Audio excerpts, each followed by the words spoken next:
All right. Oh, yeah.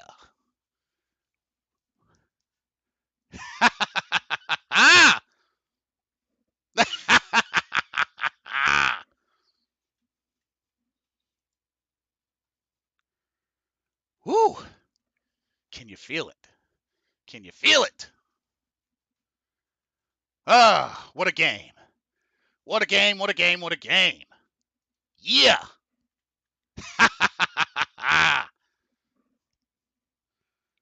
Oh, yeah. Let me hear you. I better hear y'all in the chat. I better hear from y'all. Don't leave me hanging. Don't y'all leave me hanging.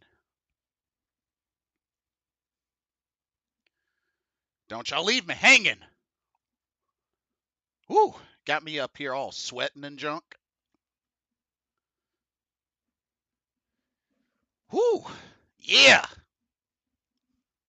Can you feel it? Can you feel it? Can you feel it? Ah. Yes. Do you have joy in your heart?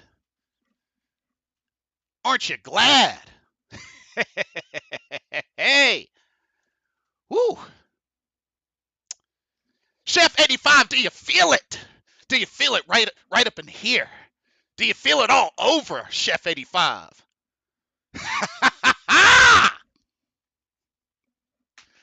Finally, we got the dub. Yes, put your W's up. Put your W's up. Yeah. Everybody, if you could see me, put your W's up. Yeah. Eddie Pinero comes through for us with the game-winning clutch field goal as time expires. All right. Ken, we did it, bro. Yes, we did. Can you feel it? Put your W up. If you can see me, put your W up. Just throw a W up. Yeah, I see it. I see that W. Yes. Everybody just join in. Put your W's up. Put your W's up. Yeah. Whew. Dang, y'all got me all hot and bothered and sweating up in here. I might have to put on the fan. Hold on a second. Let me put on this fan. I'm sweating like crazy. Let me put this fan on. Ugh. Let's go. Woo wee. Let me get that good air. Gotta get that good air going. Yeah. Yeah. Get that good air. Yeah. I see those W's. Yes. What a game. A lot to work on and a long ways to go. But finally, ladies and gentlemen, the Carolina Panthers have picked up their first win of the season, which they have not won a game since week 18 of last season. The curse has been lifted, ladies and gentlemen, with a 15-13 victory over the Houston Texans at home. At home. Whew. It wasn't pretty, but it wasn't pretty. There's definitely a lot that we can work on, a lot that needs to be fixed. Chef 85 says getting Corbett back was huge for this team. Yes, Austin Corbett came back, looked good, looked really good. Uh, Corbett even dealt with some double teams as well. So it was good to see Corbett really get back involved in this game. So his presence was missed. So still need a lot of work on the outsides. Taylor Moton, Icky got knocked on his butt. Gave up a lot of sacks, y'all. 6 sacks. So there's a lot that needs to be fixed. But Mr. Gemini, I see you. Let's go. Bryce's best game, and Louvu was a beat. Oh, we got to talk about Louvu. Frankie Louvu was definitely the MVP on the defense today. Hands down, the MVP on the defense. Hands down. I was just very happy with his performance. And even the D line got a did a good job. A lot of tipped passes from the D-line as well as Frankie Louvu and all over. Adam Thielen, what an incredible catch by Adam Thielen on the 4th and short to keep the drive going. What a catch. Really good stuff there. And yes, Bryce Young had a better game than C.J. Stroud. Yes, he did. Yes, he did.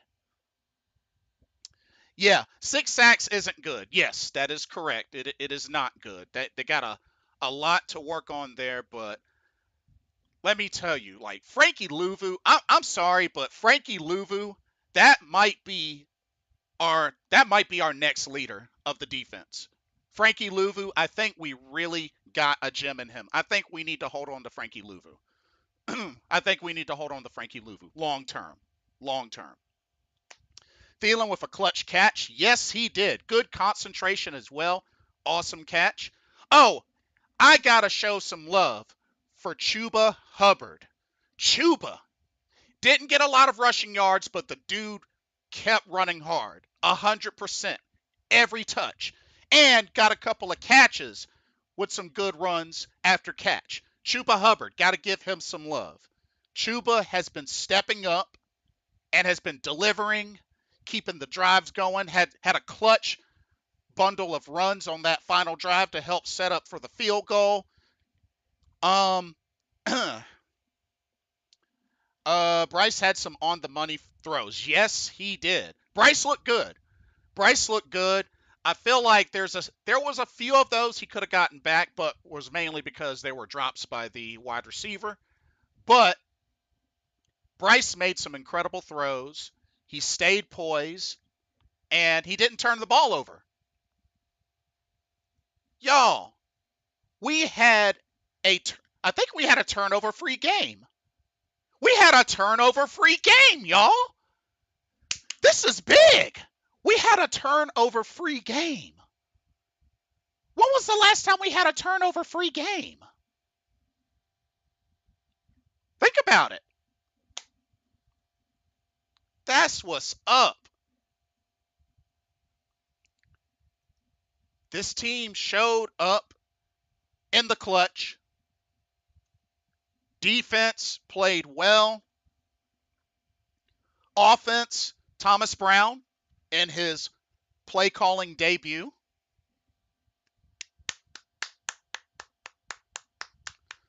There was maybe one or, there were a few kind of questionable calls, like the flea flicker on 2nd and 1.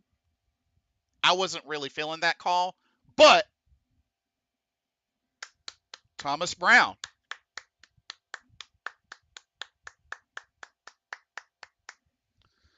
Good job on the play calling.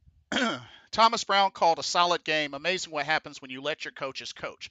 Facts.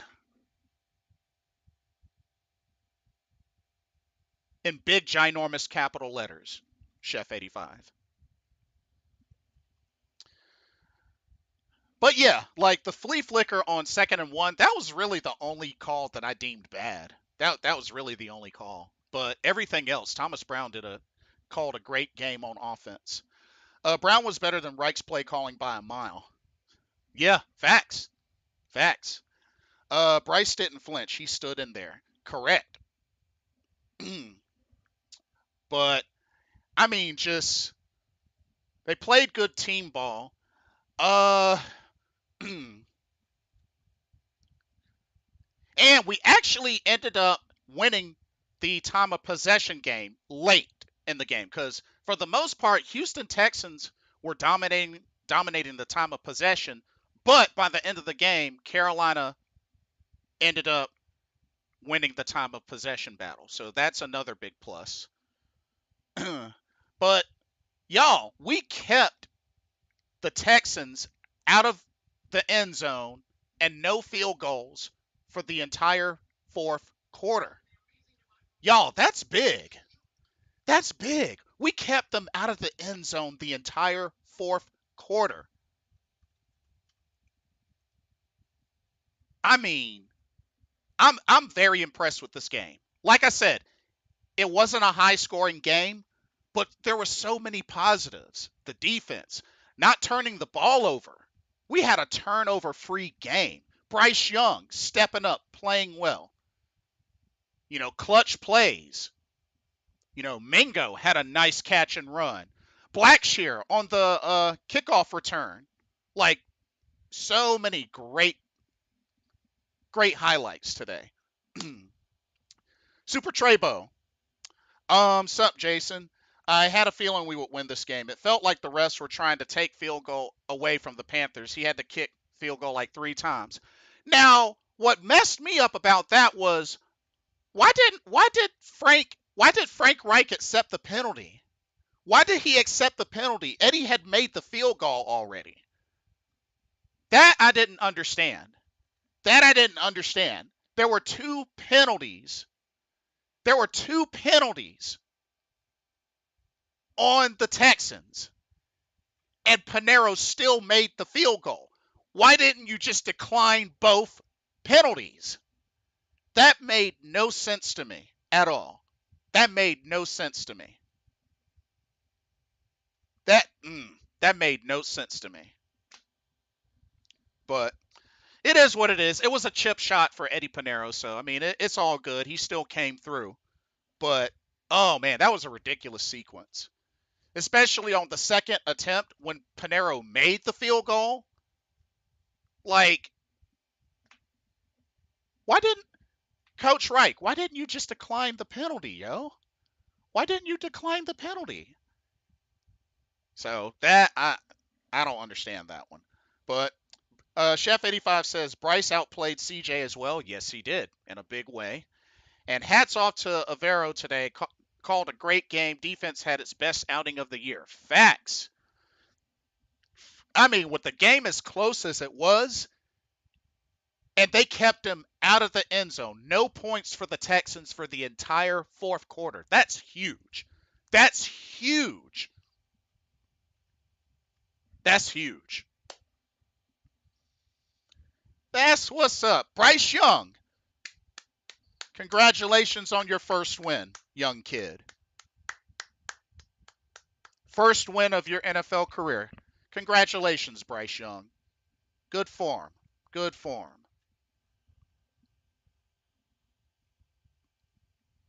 Good form.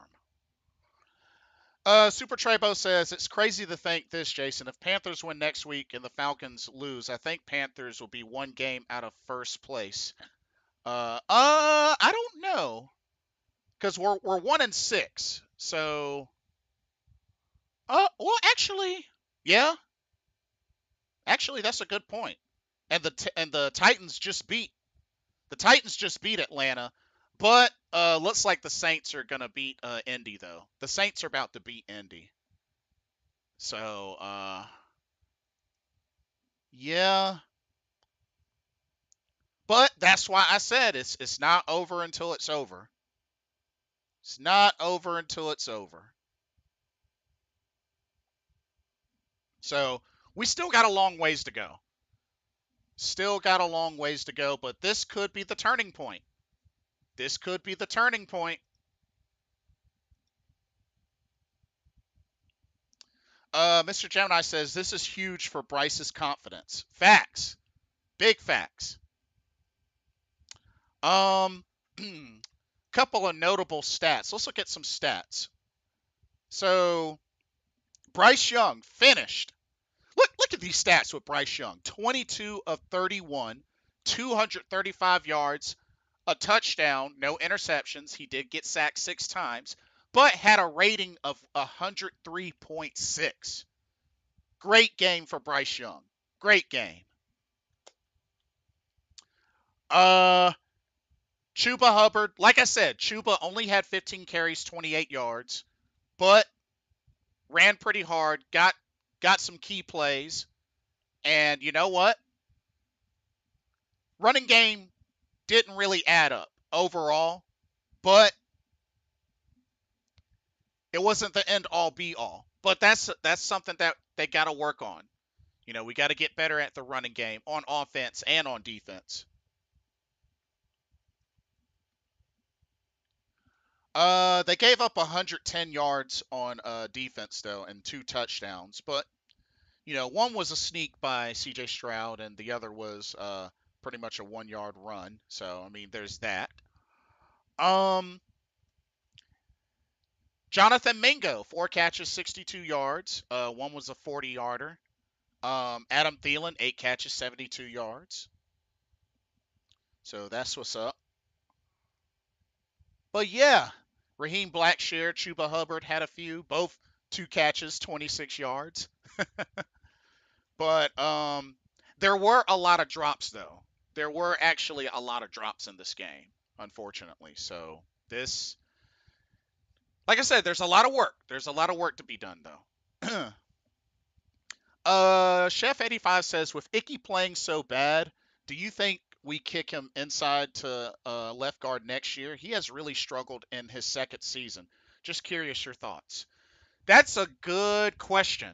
Um, he's definitely feeling the sophomore slump for sure. I mean, it the idea of moving him to left guard, I mean, it's not a terrible idea being that he has played both tackle and guard. So I would consider it. I would consider it. Yeah, I would consider it. At least we know he is versatile and can play both. So at least there's that. But yeah, he did better his rookie season, but just right now he's in a big sophomore slump. It's bad. Mingo showed up huge at last. Yes, he did. Yes, he did. Had a handful of catches today. Dude has some good yak as well. Definitely had some good yak. Um, Dante Jackson with the strip tackle. I saw that little peanut punch. Dante Jackson on the fumble and then the recovery. That's what's up. Recovered by Xavier Woods, but Dante Jackson. Nice job on the peanut punch. But yeah, a lot of good highlights. Tommy Tremble with the touchdown grab.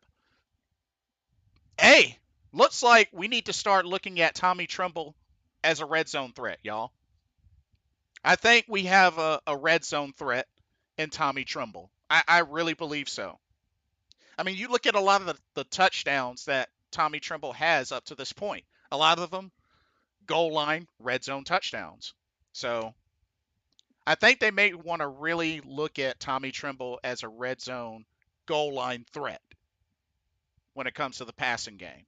So something to keep an eye out for. Something to keep an eye out for. But whew, what? Oh, Frankie Louvu. Frankie Louvu. 12 tackles, 12 total tackles, 7 solo, and 1 sack, 2 tackles for losses, 2 passes deflected. Frankie Louvu was that dude today. He was that dude today.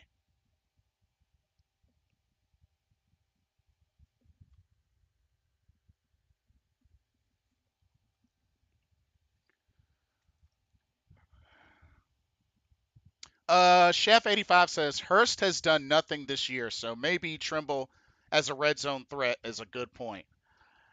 To be honest, I think Hurst had the 1 touchdown in the first game of the season, but I don't think he's really done anything since then. So yeah, you're right. He hasn't really done anything since then. So, but yeah, I, I think Tommy Tremble is somebody to really consider as a red zone threat, red zone goal line threat. But just wow. But yeah, you made a good point. Made a good point. Let's see.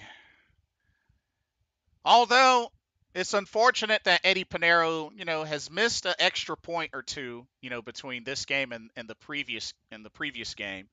But 3 for 3, on field goals, including the game winner. So, hey, Eddie Pinheiro got his money's worth today, and he helped secure the team's first win. So, good stuff. Good stuff.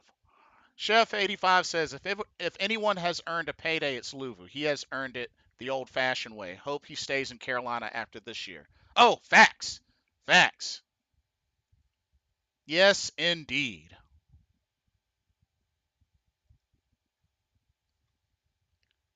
But yeah, that's a dub. That is a dub, ladies and gentlemen. Keep pounding nation. The time has come to celebrate. Ah! Super Trebo says, I'll be happy if we can win 7, 8 games and stick it to the Bears. LOL. Keep hearing how they're going to get our pick. Hope we win 7 at least. Well, we shall see come week 10. But yeah, you gotta take it one game at a time. But like I said, a lot of things went well. There were some things that we got to work on, but there was a lot of things that went well today. And like I said, Thomas Brown took over the play calling, did a great job. Bryce played a great game. Defense played well. Offense. Offense did some things. We got to work on. Still a lot to work on, but hey, this is a dub. But the key thing, we didn't turn the ball over. That's a big plus for us. We didn't turn the ball over. So I'm loving it. I am loving it. Oh, man. What a game. That's what's up. Whew. Let's look at some other stats. So we did struggle on third downs, 5 of 14, but so did the Texans. They were 5 of 12. Um, let's see. Y'all, we only had 3 penalties today. We only had 3 penalties today, y'all. Only 3 penalties. The Texans had 10. 10. Y'all, the more we keep doing this and staying disciplined, no turnovers, we'll keep winning games. We'll keep winning games. Damian Hernandez, welcome to the stream. Whoa, whoa, whoa. What the gate on Bears? Hey, we're looking forward to it. We're looking forward to it.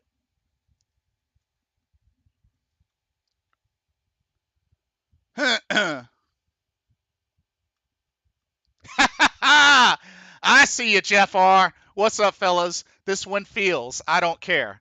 Hey, put your dubs up. All that are just joining, put your dubs up. Let me see your dubs. Yeah. Oh, man. What a day. What a game. Carolina Panthers pick up their first win since week 18 of last season. Whew. Now, the only thing that we can hope for is maybe this bye week slapped some sense into this team. I see your dub, Jeff R. Did the bye week slap some sense into this team?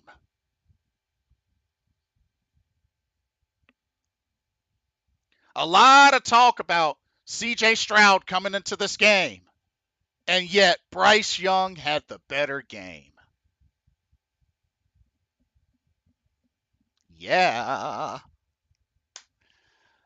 Thomas Brown, once again, I salute you. Mm-mm.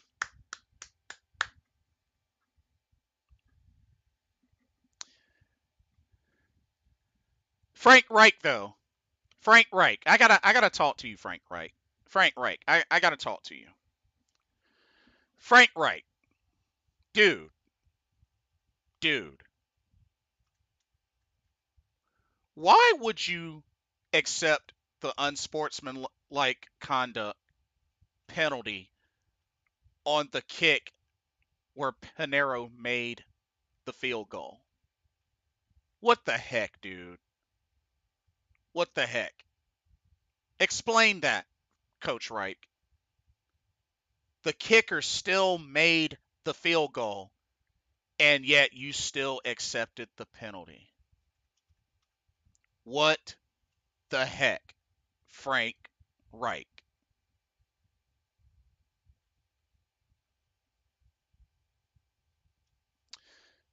Frank Reich not calling the plays is all the common sense change we needed, period. Jeff R. says this win should carry on some momentum and Facts. confidence going forward. Good job, Thomas Brown. Hey, Corey! What's good, man? What's good? Joining the party, man. Joining the party. Hey, Hey. put your dubs up. Put your dubs up. Put your dubs up. Yes. Oh, baby. Oh Hey, yeah. I'll do you one better. Woo! I'll do you one better. Sparkling juice for the win, baby. I got water, but I'll take it. Hey. That works too. Cheers. Cheers. Oh, I've been waiting a long time to open up this bottle. Oh yeah. That's been sitting in my fridge way too doggone long. But Corey, can you believe this, dude? There were some notable stats. Now that you're on here, I gotta point these out. We kept them out of the end zone the entire fourth quarter. Wow. Guess how many penalties we had? How many? 3. Three. 3. Three. Guess how many they had? 10. Woo. Guess how many turnovers we had? Goose egg. Goose egg. Ah! Yeah. That is what happens when you play a complete game with as little error as possible. That's what happens when you play a game with heart and gusto for 4 whole quarters. Dude, when was the last time we kept an opponent out of the end zone and no field goals for the whole fourth quarter? Bro, that is because our offense let our defense rest. Whew, man. And look at the revival of this defense. I mean, it's a straight revival. Frankie. Like there was a total renewed energy throughout the entire game. You could feel it. Oh, yeah. From wherever you were living at and watching from. And see, that is how you make Musa Muhammad proud. Julius Peppers proud. A win on the Hall of Honor game. That's what I'm talking about. Facts. Way to go.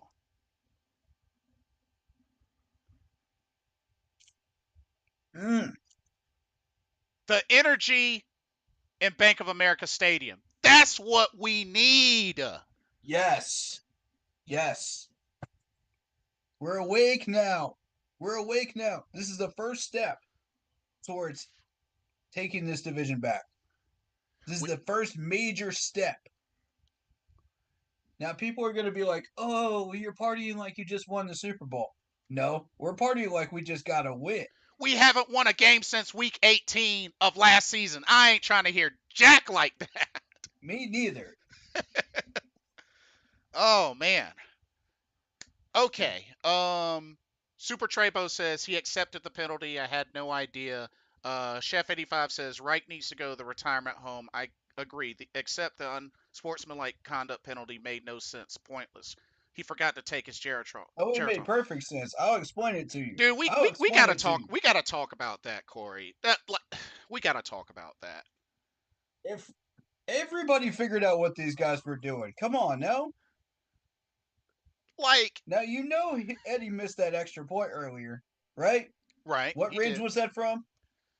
Chip shot. Chip shot. Okay. This is what they were trying to accomplish again. They were trying to get us into chip shot range so he will miss again. All those penalties added up to that. And Frank could not figure it out for the life of him. He kept accepting these stupid penalties and kept putting us in chip shot range. Like, Frank, what? Where is your football IQ? How does everybody in the building, and not even in the building, but outside of the building, figure this out, but you haven't? Tyrone Best, welcome to the stream. Come on, bro. Like, okay, His football IQ is so bad. I know we had the offsides penalty, on the first attempt, which would have been a miss. I get that. And then the second one, not only were there 2 penalties called on the defense, Eddie still made the kick, Coach Reich. Like, what the heck, dude? Yeah. You decline it. That's game over. We win. Mm-hmm. Because I'm sorry, if he accepted that and Eddie would have missed that, I wouldn't put that on Eddie. I would put that on Frank. Absolutely.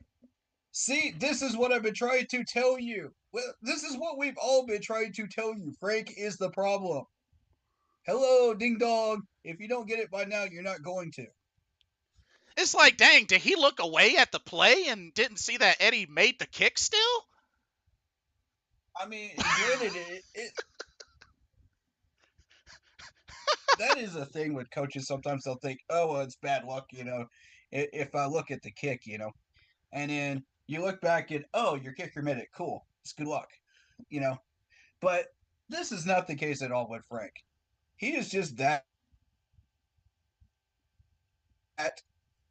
small in brain cells when it comes to football IQ. He cannot figure this out. It amazes me. It bewilders me. Yeah. How dumb you are in football IQ. Now, granted, the man is probably smart, street smarts. I'm not gonna bash that. That's not my. Like I was literally like yelling. Football wise, come on. I was literally yelling and screaming, "Decline! Decline! Decline! He made it! Decline!" I literally sat there like, Frank, you idiot. Oh Really? man. Really? Like I'm like losing it over here. Just like we made the kick, decline it. This is how we keep getting in our own way. This stupid crap right there.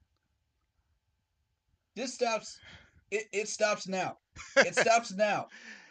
Frank, stops now. This foolishness stops now. Chef Thomas Brown is in control of the play calling. Stop it. Chef 85 said even Jensen threw his hands up and was like, "What the hell? Decline the penalty. We win." Frank missed his meds at halftime. Like, how are you that slow? Oh man.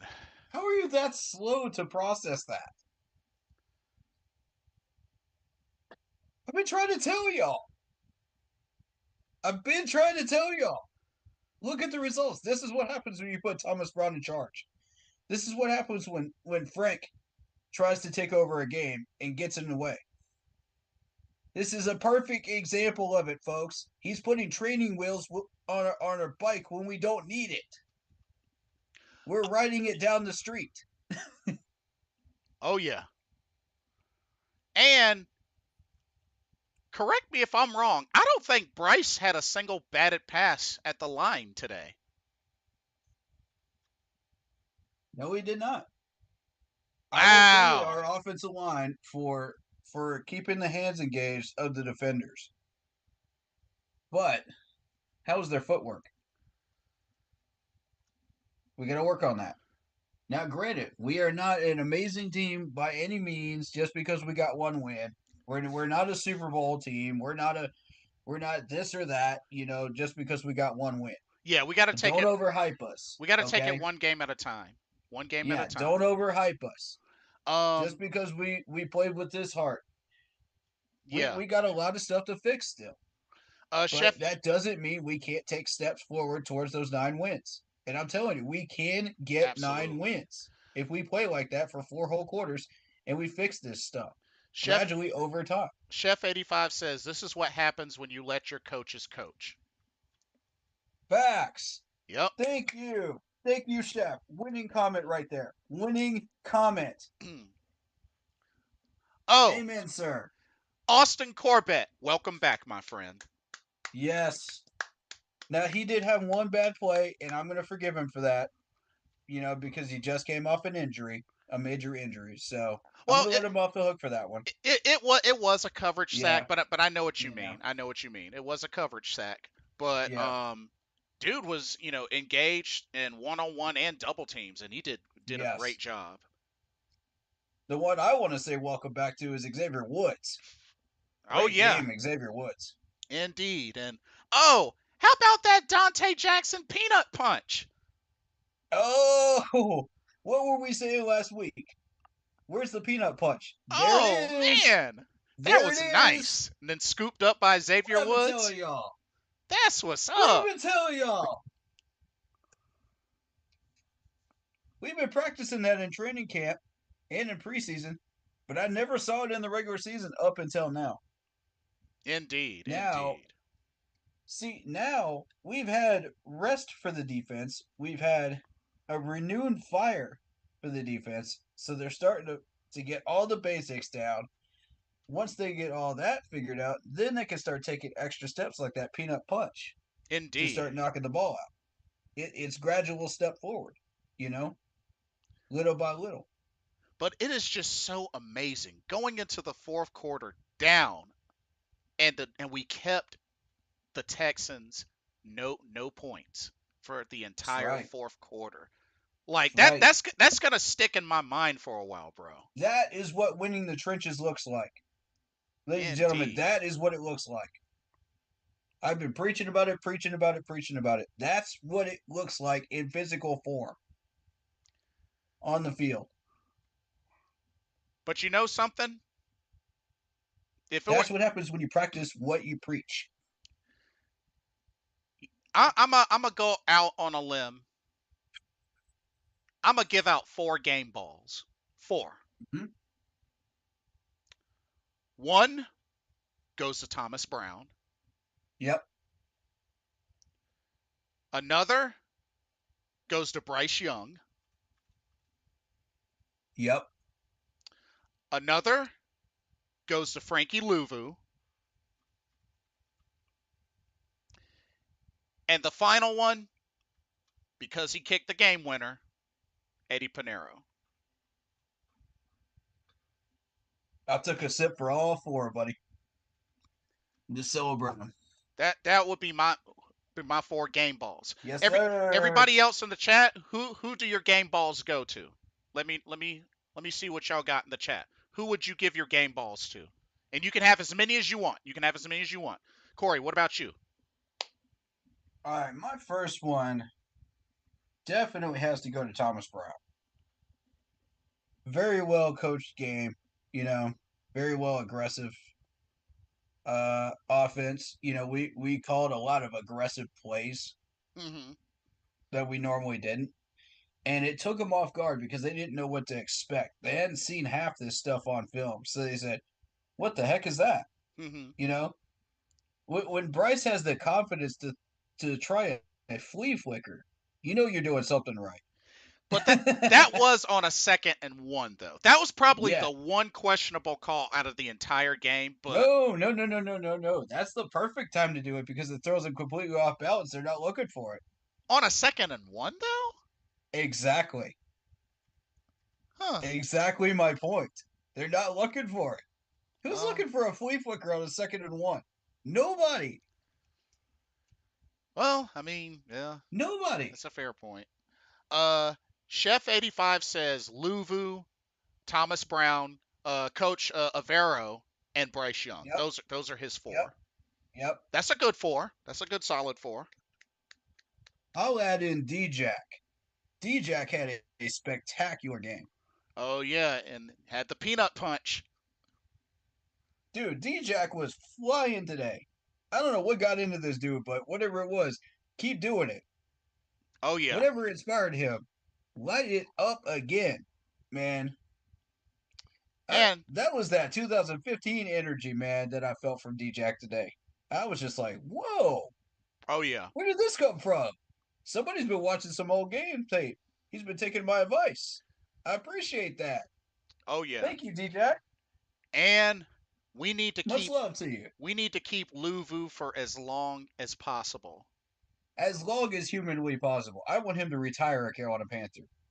I want him in the Hall of Honor. Like that dude might be our Yep. new official leader of the defense. I've been trying to tell people this dude has leader potential.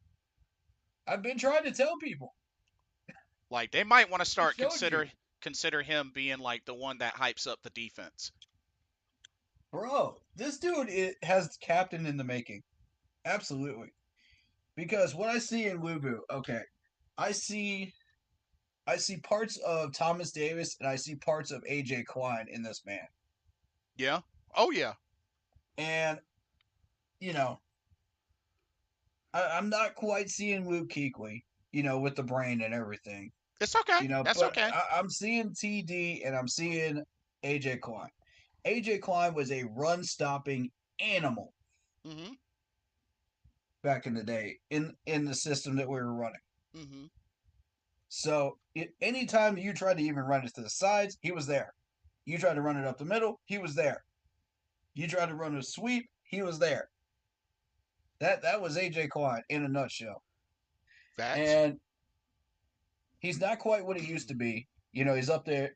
Last I saw, he was with the Buffalo Bills. But my thing is, I'm seeing signs of that from Luvu. Big signs of that from Luvu. That was my first impression of him, actually. And now today, I'm starting to see a little bit of Thomas Davis in him Mm. because of the aggressive pass blocks, and the aggressive tackling nature. Uh, And I Sh- love it. Chef 85 says anyone that was trained and learned under Kevin Green has my vote. Talking about Luvu. Yeah, I would like to see Luvu train under Luke Kuechly, Thomas Davis, and just let him flourish after that point. He needs to be more vocal. That's my only thing that I think is keeping him from being a team captain. What? Is he's just not that type of person You though. think he's too quiet? Yeah, I just don't see that from him. He needs more film study time and he needs more vocal Hmm. ability, because they how many times have you seen him behind a press box? Answering questions. It is rare. I mean, he has Exactly before, my but point. it's rare. Exactly my point. He needs to be more vocal. In the locker room, on the field, wherever. Just be more vocal. Make sure they know who is leading that team. We don't have a proven leader right now. Luvu, this is your chance to step up and That's a take fair over that point. role. That's a fair point. It's right there for you, bro. DJ can't hold it down forever, man. You got to do it. So, Shaq, I honestly did not see Shaq as the leader quality, but he's starting to grow into it a little bit. But I see Frankie Louvu becoming that next leader, though. Facts. Definitely. Facts indeed. If he puts in the work and he trains with Luke and Thomas Davis, he can get there. He can be that guy. Also, shout out to the D line. Had a handful of batted balls from CJ Stroud. Shout out to the D line as well. Yeah. The D line played with a renewed fire.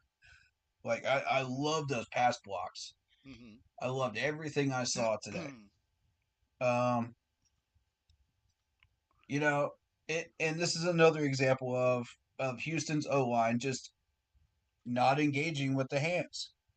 And if you don't engage with the hands, these guys are free to do whatever they want to do, Right, right. which means jump up and bat a ball down. And I'm just sitting there like, when their O line looks worse than ours does on doing that, that's laziness. That coach better get on that O line, man, over in Houston, because that can't continue. Right. if you're a Houston coach. And same thing with ours, with the footwork. Our footwork is just so bad. And I don't necessarily blame it on camping. I blame that on just poor technique, really. Because, you know, But I mean, Frank, Austin Corbett got back in the lineup and he really didn't miss a beat. So yeah, yeah. But what I'm talking about is poor technique and poor footwork from the usual two players. And I know who they are because I've yeah, been calling them out every week. yeah. In case you don't know who I'm talking about, Taylor Moton and Icky. Oh man, we got to talk about Icky. Chef 85 says our D line. Wow, I forgot we had one. LOL, joking. It's about time. Yeah, I Fair know what point. you mean. Fair point. I know what you mean, Chef. I know what you mean. Fair But point. let's I talk can't about argue with that. Icky. Icky got knocked on his butt. Mm. This is the result of him not getting proper footwork. I keep saying it over and over every week. And he keeps not listening to us. But like And it's not listening to his coaches. it seemed You've like it got was to have proper footwork. the total opposite his rookie year though. Like I guess what happened? If you're Like setting up your feet like inches from Bryce Young, you're doing it wrong. Now I'll give you Aiden Hutchinson. I'll give you Aiden Hutchinson because I know the Vikings fans are going to go nuts over that one. But and if we were playing the Niners right now, I would give you Nick Bosa. hmm, But there are very few pass rushers that should pack you up that far. There's maybe 5 in the league that should push you that far back to where you are setting up right next to Bryce Young to where you are almost about to get him killed. hmm. Now, That is a footwork issue. And you're doing that with average to below average level defensive ends. Come on, Icky. Please, man, learn something. mhm. Now, Chef 85 we were talking about this before you jumped in, and it's actually a very intriguing thought, and I get where he's going. So, Chef 85 says, Okay. as Blitz said this earlier, do you move Icky to left guard next year and revisit the left tackle spot next year? And also note that Moton is owed $23.47 million next year and is slated to be the highest paid player on the team. Something's got to give with one of them. What? Yeah. You're joking. Nah, like I He actually, wants $23 million playing like that? yeah, because you got to No, remember no, when we were no, signed no. Trade his butt. when we extended Taylor Moton, Put him in a we gave trade him a block. pretty good bag when we last extended Moton. So I see what Chef 85 is saying. 23 million for that? No, So I'm sorry. Chef 85, are you suggesting the idea of Icky to left guard and move Brady Christensen back to left tackle, perhaps? I mean, Brady Christensen was drafted at left tackle. That is true. That's where I originally wanted him at. So that might be something to consider. I mean, considering Icky, in college played both. So Which one was he predominant in? see that's tough. This is where you have to go by snap counts because you're not going to get that from any other stat that's out there. They barely give you any stats at Oh, all. so Chef 85 just explained it. So when you check Spot Track, we pushed the money down the line because we restructured Taylor Moton's contract twice. That's what it is. Oh, okay, okay, That's what it okay. is. Okay, fair point. In that case, yeah, that's fine. He's also suggesting trying to find a pass blocking left tackle. I mean, well, I mean, I agree with that. He's right. We have not had a pass blocking left tackle in a long time. well. I mean, yeah. I wanted a 60-40 predominant pass block tackle. Oh, I see what you mean. I see what you mean. Well, Yeah, yeah. yeah.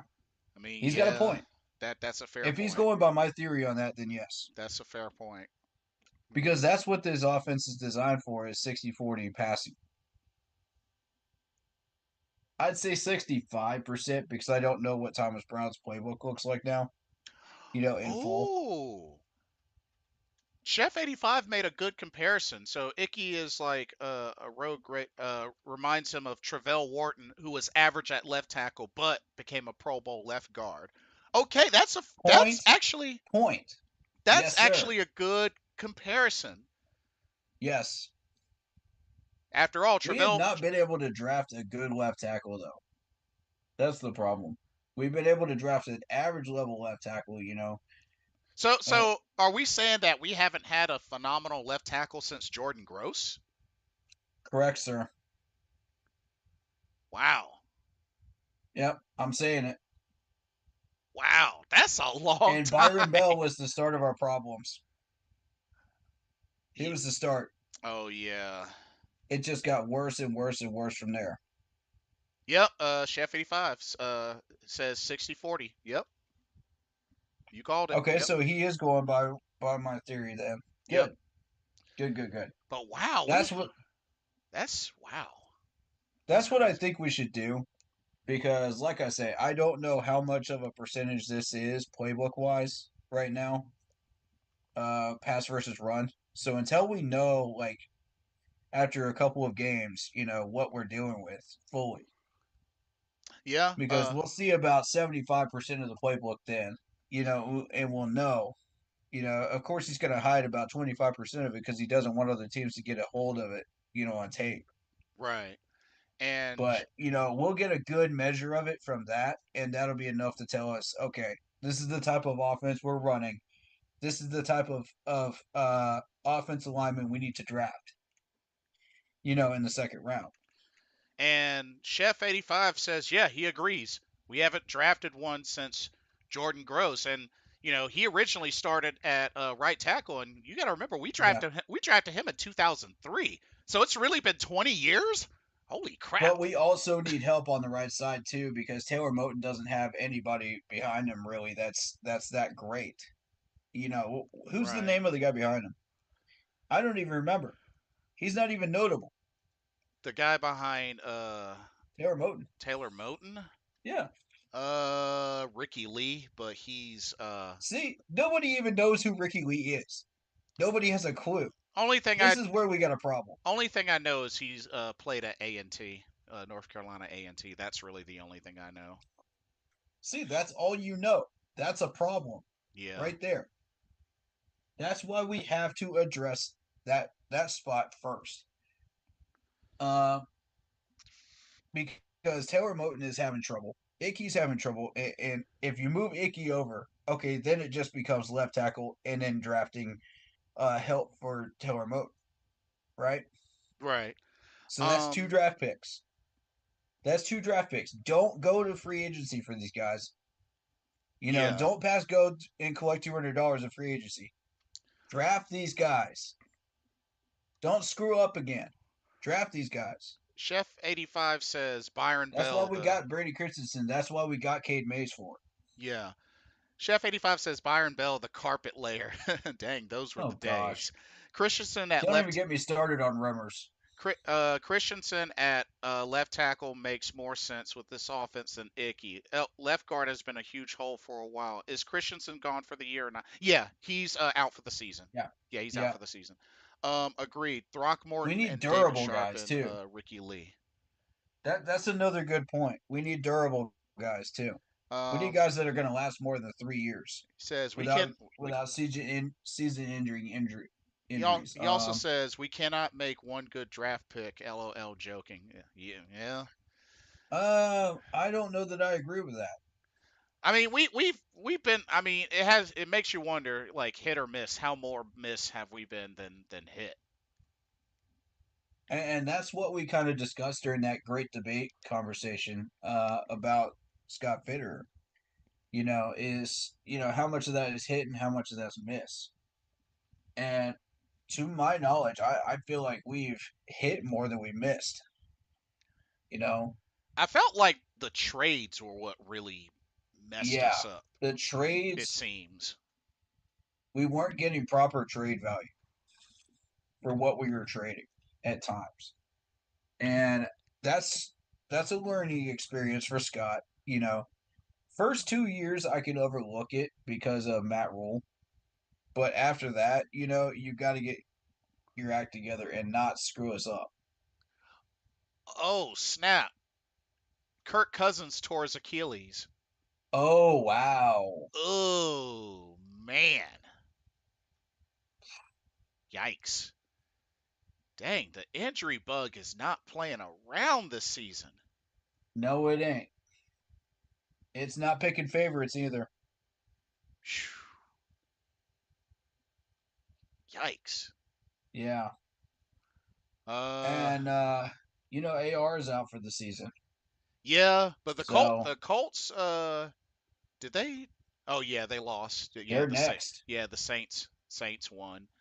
Atlanta Okay, so lost the to Saints won. They tie up the division, and or do they take the division lead? Atlanta lost, so that means the Saints Saints. took the division lead. Yeah, or actually no. Okay. They're tied. Tied. Both the Falcons and Saints are 4-4. Hmm.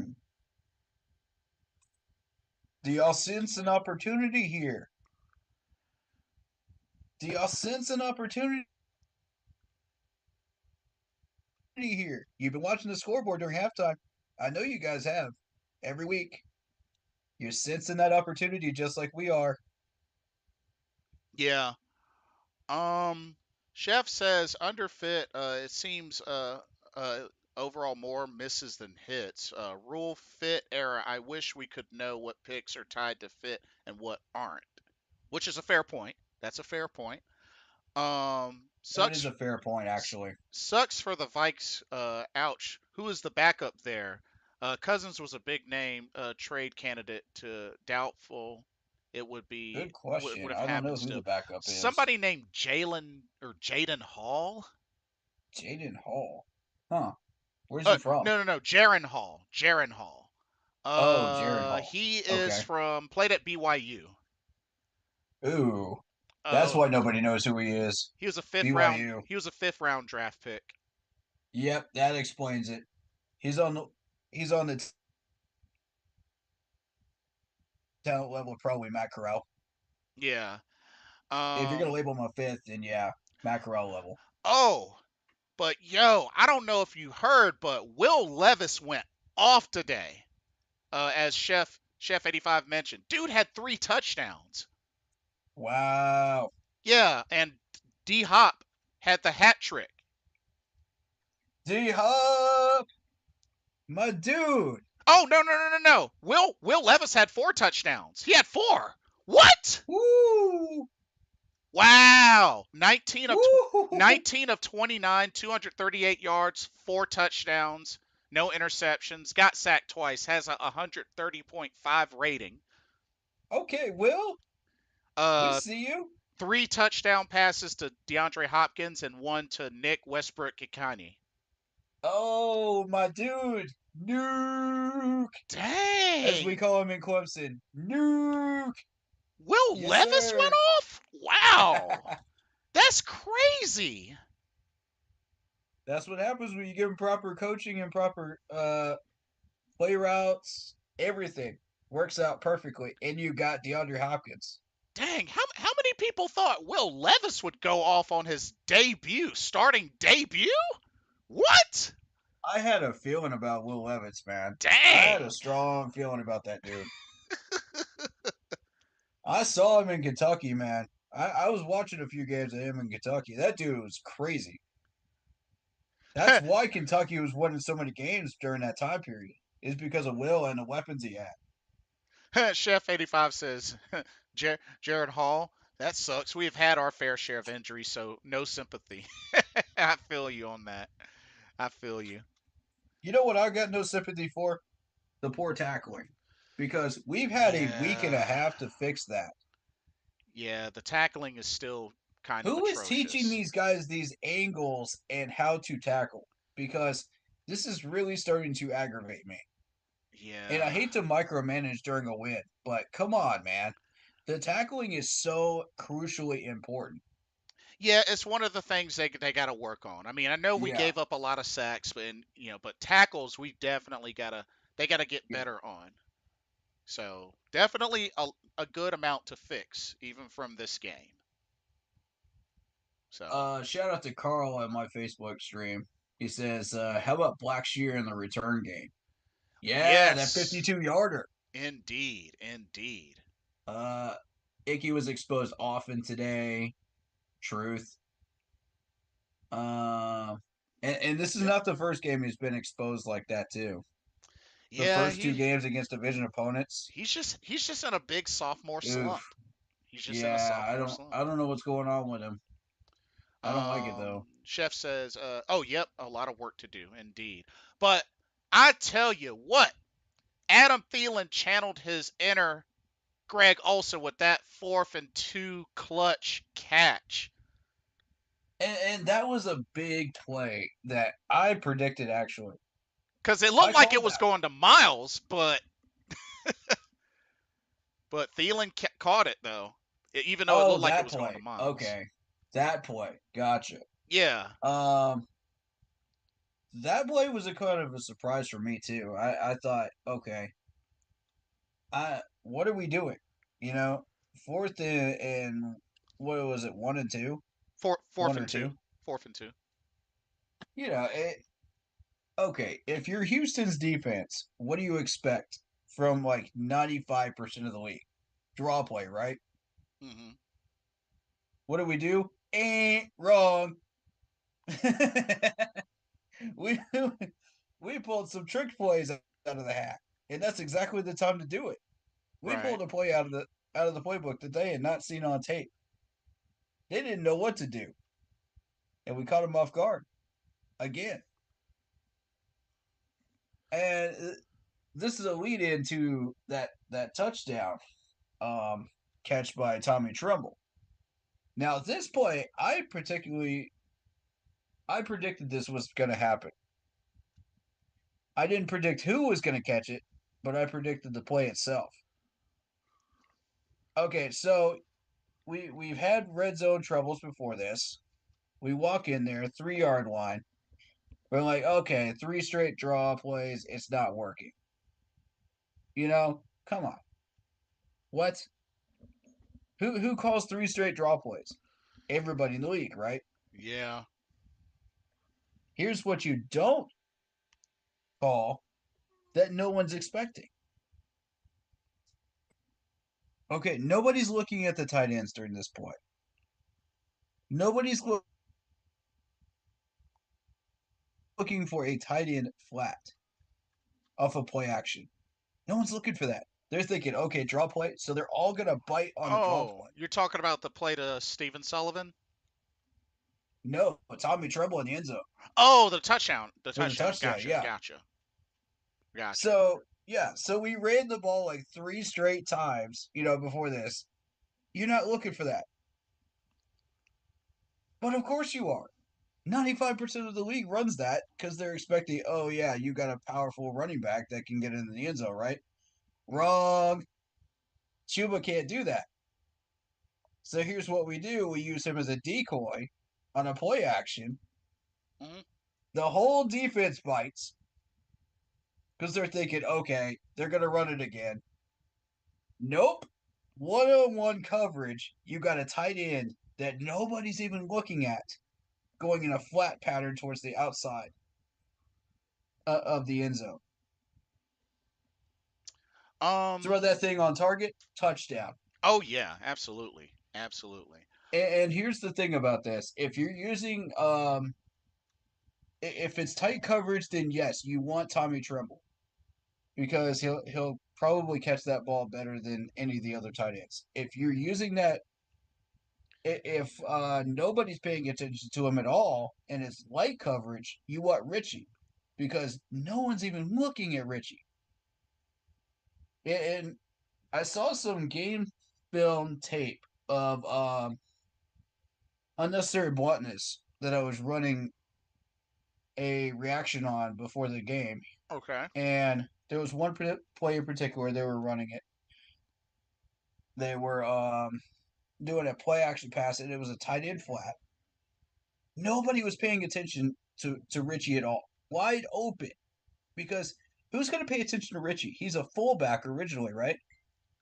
Within Full. this roster. Yeah. Fullback for the most part. But yeah, he is registered as a tight end Right. Right. originally, but we used him as a fullback. Well, see, here's the thing: fullback as a position is dying in the league. So when you see him go out for a pass, you think, well, we'll be lazy with the coverage. Nobody's going to throw to him. Mm-hmm. Turns out we threw to him while the whole defense was shifting to the left, falling for an ISO on Mm-hmm. a play action pass again. And by that point, by the time the linebackers figure out what's going on and shift back, Richie's already going full speed and he's got 10 yards with that ball in his hand, wide open. Right. Right. I'm like, that is the brilliance of Thomas Brown, playbook wise. That is what we need more of. And we just saw it in the end zone today with Tommy Tremble. Yeah. I definitely feel like he could potentially be our red zone Beautiful goal play. line threat. Um. As soon as I saw that play developing and I saw the play action, I was just like, "Yep, I know exactly what's about to happen because I just saw it on tape before this game." Touchdown. Chef 85 says almost like our defensive players are so worried about covering their lane and gap, and half on the D line they are neglecting their core assignment responsibility, which is to tackle. Facts. Yep, He I think also you're onto something there. he also says Miles was a waste of money. Call Philly, tell them they can have him back. I gotta All keep it. right, I gotta we're keep it back. real, We're but back to this train, huh? All right, Blackshear and Chuba definitely showed out more than Miles today. I mean, let me explain something to you. Okay, Bryce is new. He's a rookie. He doesn't audible yet. He's just learning the playbook. A new playbook by Thomas Brown that we had just now opened up. So he's not used to this yet. So he's got no audible set up. So again, Houston's doing what every team that's been on our schedule has been doing so far. They stack the box with 6 to 8 people, expecting a draw play, expecting a run up the middle, which they got without an audible, without shifting out of it. You know, without a play action, they just it's bland. Now I understand if you're setting up for another play, which goes down the field for a medium pass or a deeper pass, fine. Or maybe a screen pass, hmm, fine. But if you're not setting up and you're just doing two straight draw plays with Miles Sanders, they're gonna just stack the box again. And he's not gonna get anywhere. He's just gonna get negative yards. You got to shift out of it and use him as a decoy. This hmm. is exactly what I was trying to tell you that we did with Chuba on that one particular play, and we got Trimble in the end zone for the touchdown. You got to use Miles Sanders as a decoy. Let's have DJ Chark go on a go route, down the field. Nobody's gonna pay attention to him. They're just gonna pick him up with a corner, right? Hmm. Thielen is gonna be doubled up. You expect that off the play action pass because everybody's going to be congregating towards the middle once they break off and they realize that you're not running it up the middle. So where is our tight end? Ah, nobody thinks about that. So they loosely cover him with maybe a weak side linebacker. Nobody's looking at him. And that's where you pick them apart because they're not so looking for it. so Who's looking for that? Well, so two things. First, Chef 85 says we don't have a short yardage running back. Big miscue this offseason, but it was nice. The nice call to tight end Tommy Tremble on the touchdown.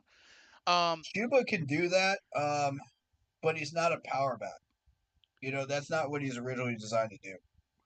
and then Miles Sanders is a power back, but the problem is he's got to be in on 1 yard situations. You know what I mean? yeah. Where it doesn't matter if they stack the box or not. You just push everybody and push him forward. So here's the thing. So Chef 85 says he disagrees on this. He says we just traded C-Mac. We had Foreman and Hubbard, a solid 1-2 combo, and we go out and spend on a running back that was a product of the system in Philly and O-line. Sanders misses holes constantly. A Here lot of people are saying that he's a product of the system. I don't agree. here's my thing.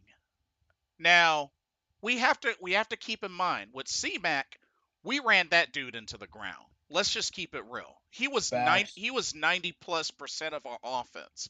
So we were pretty one dimensional with C-Mac Facts. because we relied on him as too much of the main safety blanket. So I really felt like we mismanaged run CMC. Facts. Uh, Foreman and Hubbard, I agree, solid 1-2 combo. I have no idea why. And honestly, maybe we did push to try to bring Foreman back, but I guess I don't know if the money wasn't It just right. fell through. But there's got to be some sort of reason why Foreman didn't resign. I'm not so sure that they didn't make an effort to get him, which was why I was under the assumption that just Foreman didn't want to come back because the money didn't look right or whatnot. I guess so. I guess that's why they went and got a Miles Sanders, which, like I said, on paper, I was shocked by it because I was really thinking we were going to keep what we had. But at the same time, I wasn't going to downplay it because of the fact that he did play in a Super Bowl. You know, Yeah. so that's You my could take on make it. the argument of So that's my take um, on it. So you could make the argument of product of the system, but the thing is, like, he had all those weapons around him that took the attention off of him, and a good O line, probably one of the best in the league, if not the best in the league, that opened up gaps for him. mm, What do we have? We don't have that kind of line. See, with the running back position relies heavily upon the offensive line. I don't think people fully realize how much, though. Because if the gap's not there, you're not going anywhere. That's number one. Number two, if they're not blocking properly and setting their feet properly, you're not going anywhere. Number three, if you see a stacked box of 6 to 8 people, audible out of it because there's no way you're going anywhere. Doesn't matter where you're running. And even running out to the outside, some of these guys are very quick with their closing speed, and they will shut you down. You will not get to the corner to get any yards out of it. See, this is blocking is so crucially important when it comes to the run game, and we do not have that.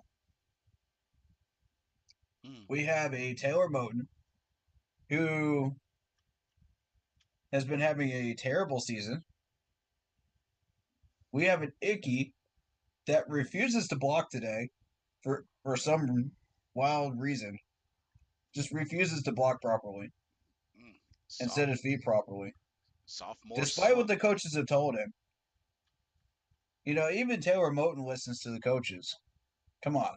I just chop it up to just a big sophomore slump. And so, where are the holes going to be?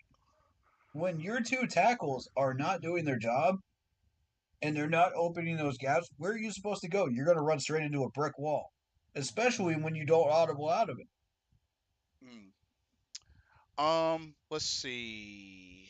Chef 85 says facts on CMC, CMAC, near ended his career. I mean, yeah, he was. being ran into the ground.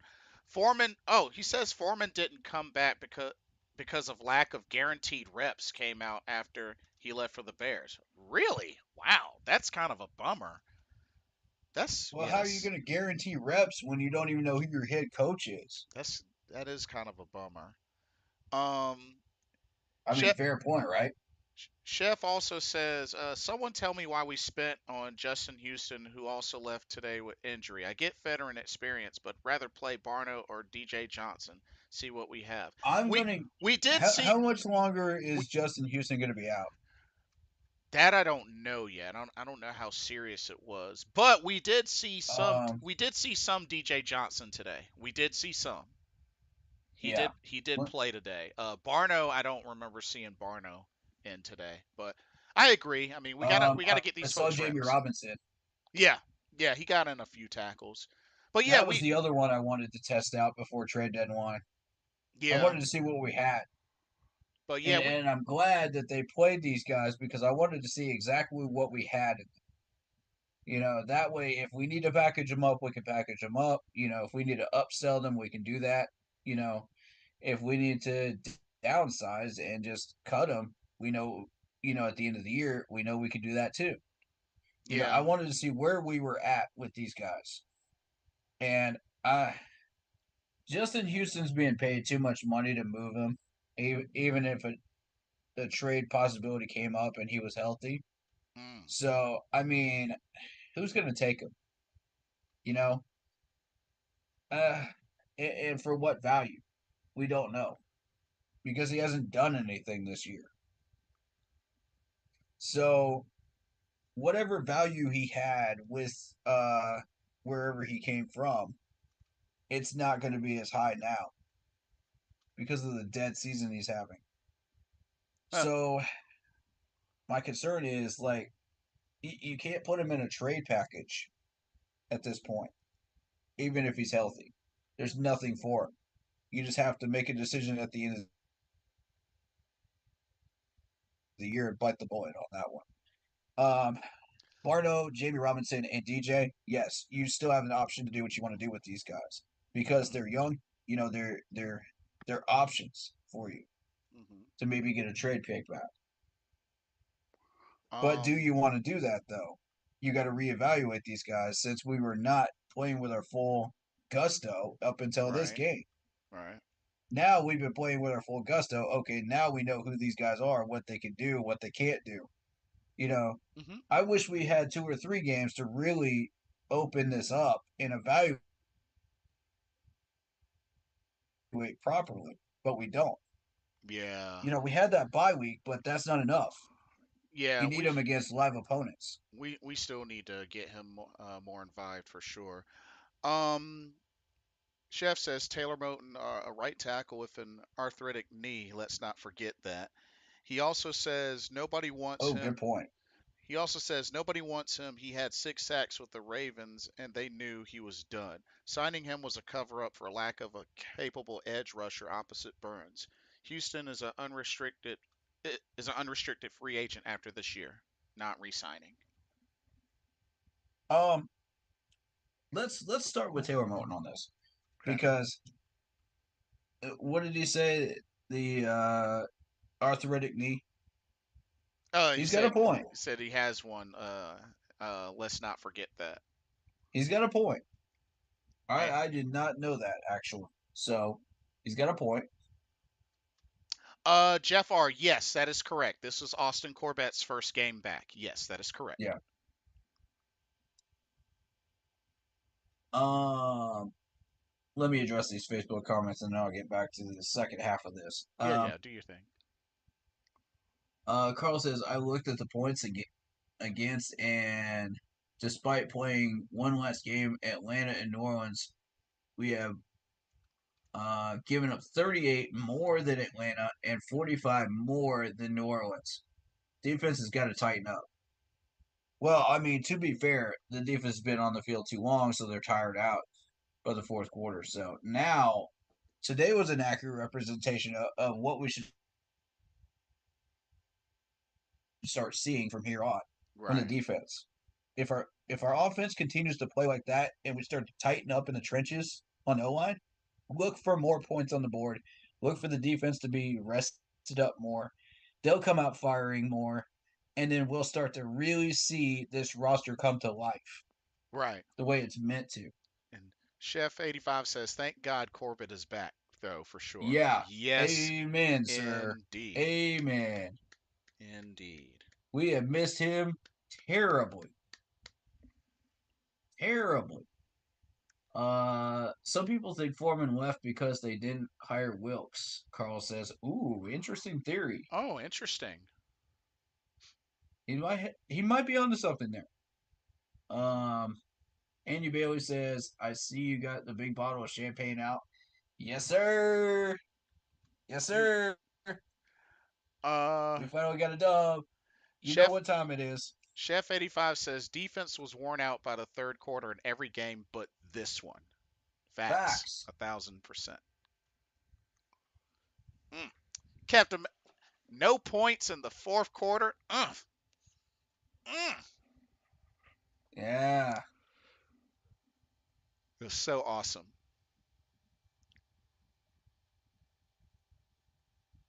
But second part of that comment from earlier.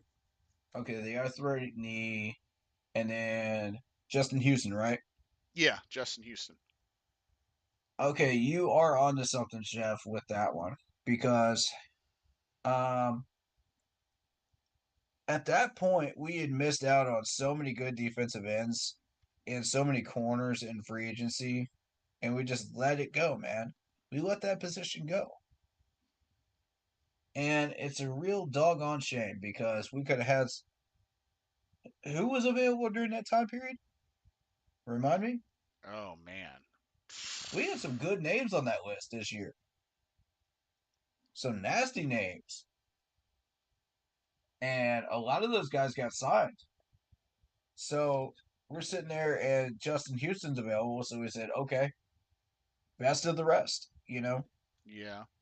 We picked Yes. him up. We thought, okay, maybe this dude's got some juice left in him. Nope.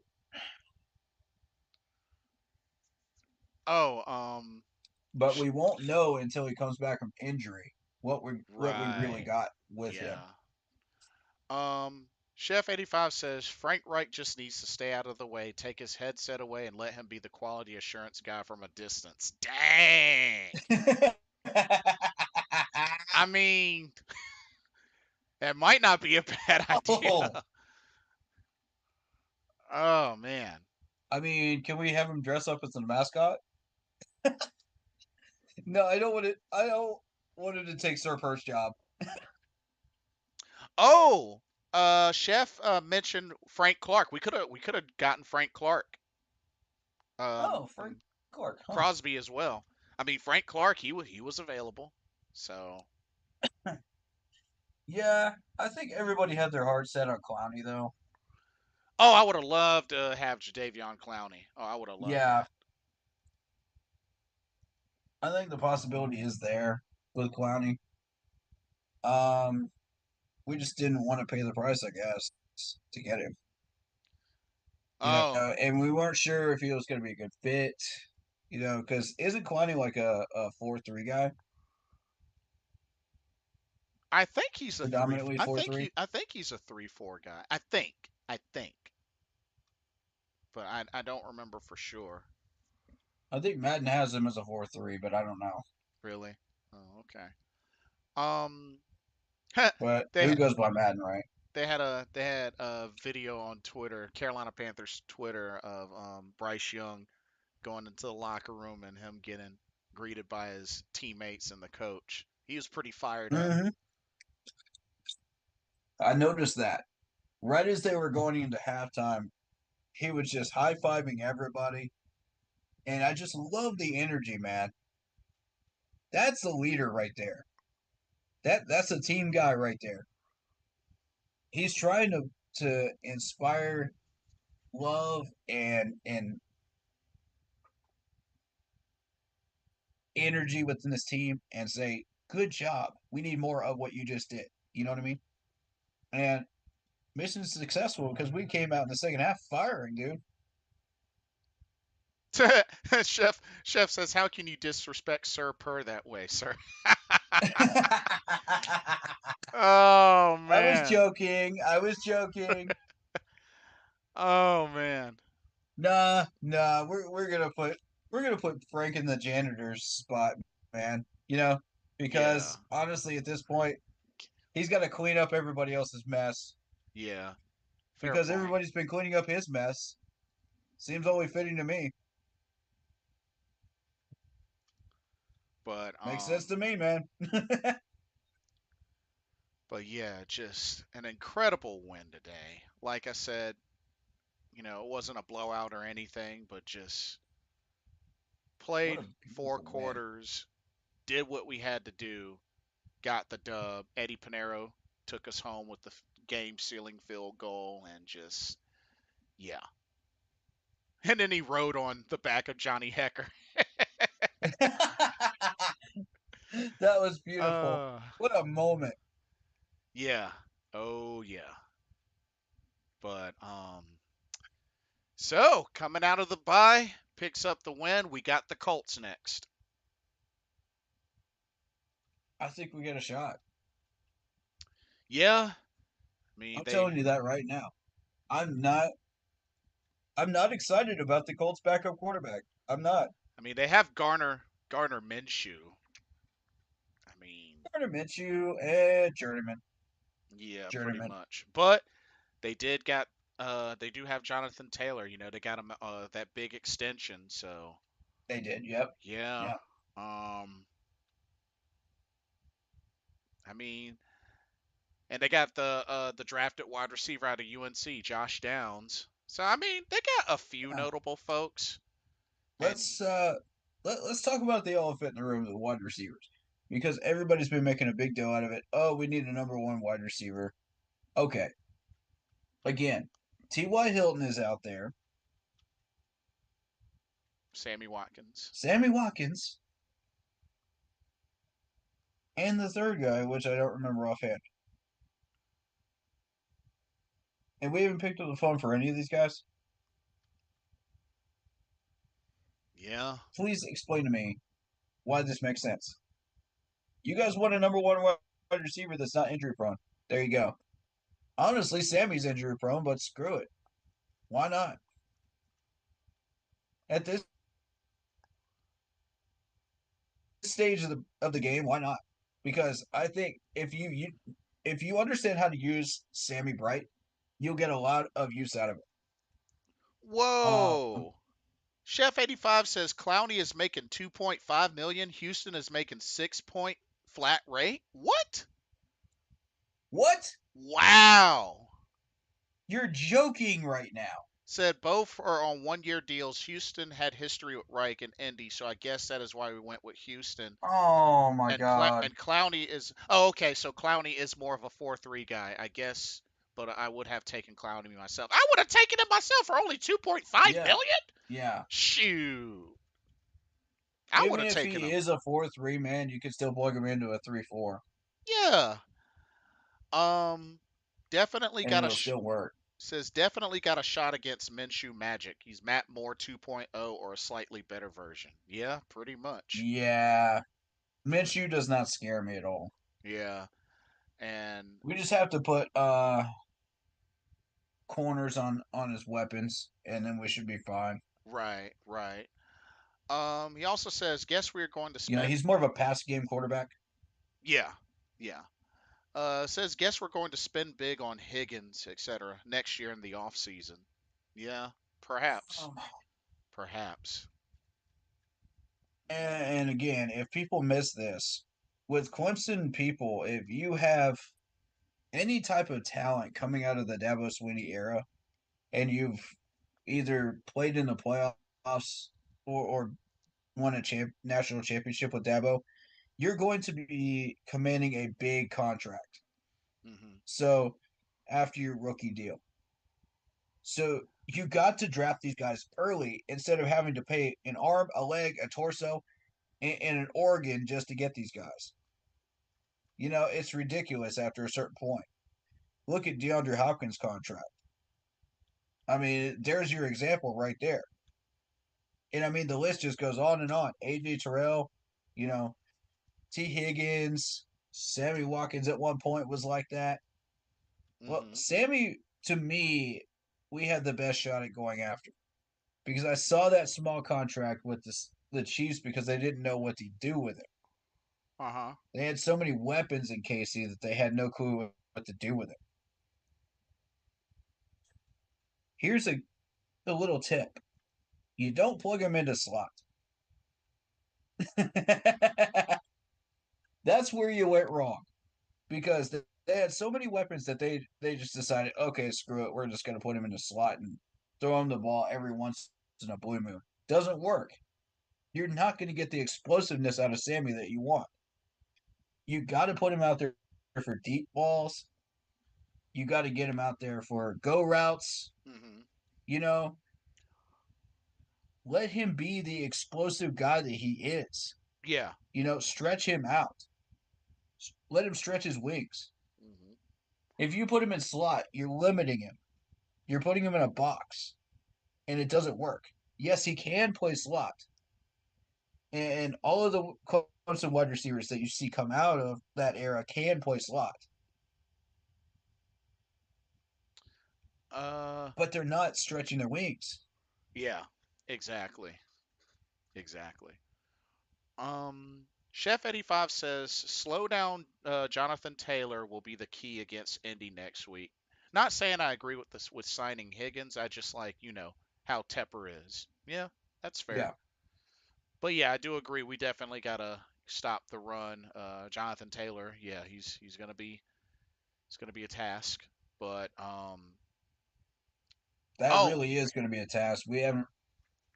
Today was the only day that we really did a decent job that I can tell of run stopping. Like, what were our yeah, numbers for run stopping today? so we only gave up. Here, let me pull it up. We only gave up 110 total rushing yards.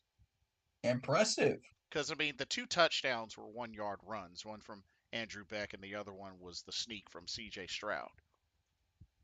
Impressive. I mean, yeah, we weren't looking for that CJ Stroud sneak, you know, Right. but that's why you put a spy out there, you know. But yeah, we knew CJ could run. We just weren't looking for it. Yeah. We knew he was more of a pocket guy, so we planned for that. This was Um, definitely a evenly matched battle today between these two teams. yeah, and that's an impressive number considering how much rushing yards we usually give up per game. Right.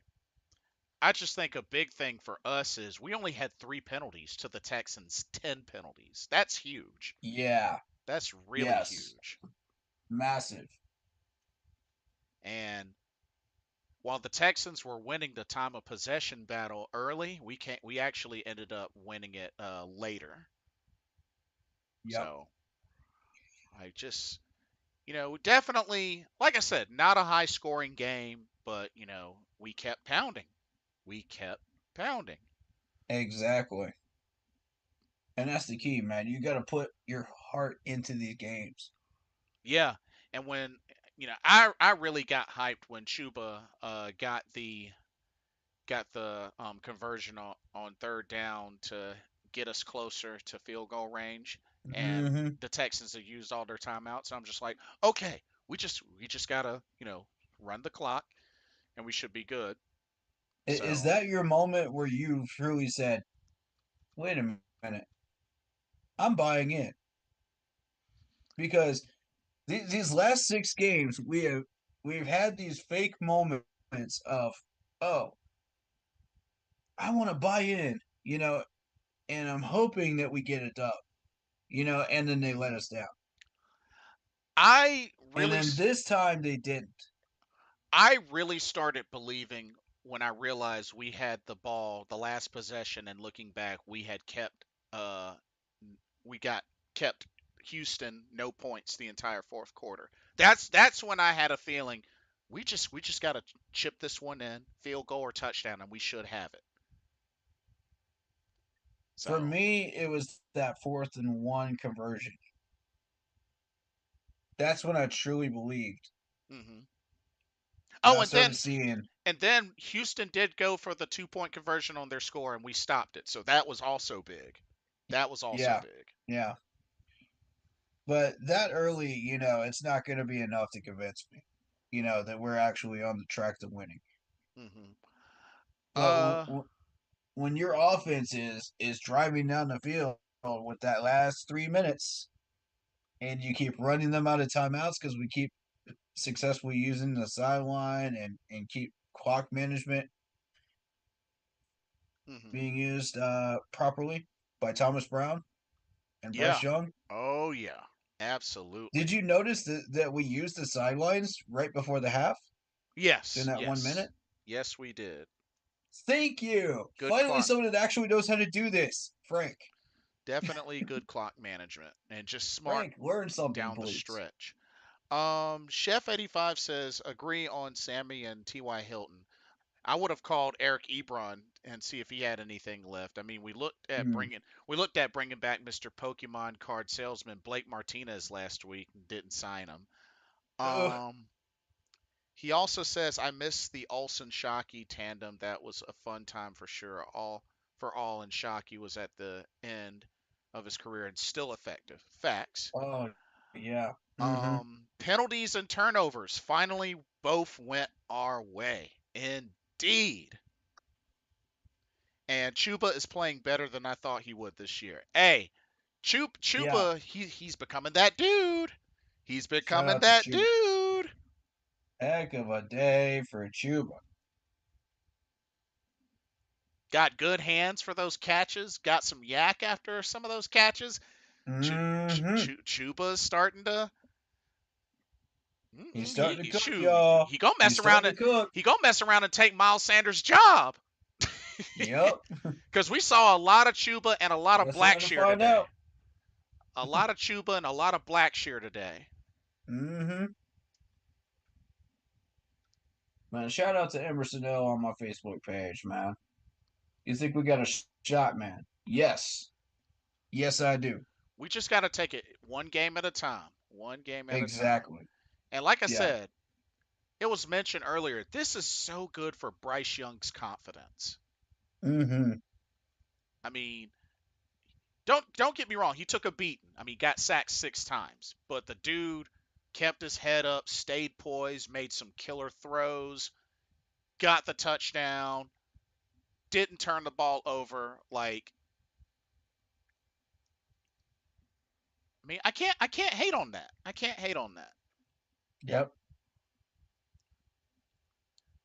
But just really, really happy Bryce Young gets his first win, and Thomas Brown. Like I said, Thomas Brown, good stuff. Yep. I like what you did there. Like what you did there. So I kept telling y'all, if he turns the play calling over to Thomas Brown, you will see results. I've been setting it for 6 weeks plus. And now look,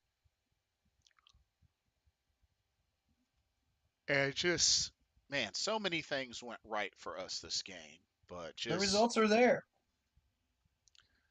but like that's what happens when you play good, clean football. I mean, only 3 penalties, no turnovers. Like just that's gonna get you wins. That's gonna get you Yeah, wins. But that's a yeah. fact. I mean, The it difference is just night and day. yeah. Night and day. But And I want to encourage y'all. Let's keep the same energy on to the next game, facts. even before it gets here. Facts. We gotta feed off of this. Facts. You Build know, off of it. yeah. Seriously, like we gotta remember, Oh, we haven't seen this since week 18 of last season, y'all. It's been too long. mm-hmm. It's been too long. Take this in, Mm-hmm. and we gotta roll with this. Mm-hmm. You know, these adjustments, they keep doing this, it could lead to more than we may imagine, but we gotta see this through. I think as fans, we gotta see this through. I know there's been a lot of frustration. I know some folks be like, "Oh, we got one win. We're not gonna go to Super Bowl or anything like." Look, y'all are killing the vibe. Exactly. Let's Enjoy the victory. not only enjoy the victory, but let's see where this goes to. Let's legit Yeah. see where this goes to. You know, Yeah. so I that see a lot of potential coming. yeah. And then we got the Colts, which is the Colts. Is that a home game? Let me see. It's not Yeah, a game. that's a home game. That's a That's a home home game. game? Yeah, Yeah, that's a home game. that's a 4 o'clock home game. Yeah, Ooh. so it's a little bit later, but yeah, that's a 4 o'clock game. And yeah, Good. That gives me a chance that's a to check out winnable game. that Germany game in the morning. Yeah, and that's a winnable game. Yep. You know, so Yep. like I said, Austin Corbett, good to have you back. You know, played well. I kept a little extra eye on you. Mm-hmm. Look like that knee looks Mm-hmm. good. Mm-hmm. But yeah, just this was a great, much needed win coming off the bye. Yeah. We're gonna see. Great. We're gonna see where Great win, everybody is man. at. You So want to look at the other teams and see what we're looking at let's so see. far? So And other last week as well, because we missed last week. so let's see. I'm looking at Starting from the last week. So Eagles beat the Commanders 38-31, which it was close for a while, but then Eagles kind of ran away Yeah, that with was a it. tough game. I watched a little bit of the end of that, at the end of my stream. But shout outs to Sam Howell. He had 4 touchdowns. Whew. Dude, Sam Howell is legitimate. I Yeah. had my eye on him during that entire draft. Yeah. If they keep building him up, they got themselves a franchise quarterback over there in Washington. Yeah. Um let's see. The Seahawks beat the Browns. Oh, close game. Really close game. Okay. Um oh, the Broncos are winning over the Chiefs right now, and Mahomes done already threw a pick. What? Ooh. Uh-oh. Oh, snap. Where are we at in that one? 38 seconds in the second quarter, so almost halftime. Ooh, let me see. Let me Um, see if that one. Ravens are over the Cardinals right now, 14-7 with 20 seconds left in the second quarter. Joe Burrow is already cooking against the Niners, 14-10. Already's got 170 yards passing and 2 touchdowns. Oh, Joe Burrow. Welcome to the party, buddy. Where you been this Uh-oh. year? Could the Niners end up losing 3 in a row? What? What? Whoa. Oh man. Come on, That's Steve. gonna feed into that fire of Steve Come Wilkes. on, Steve Wilkes. Don't you dare.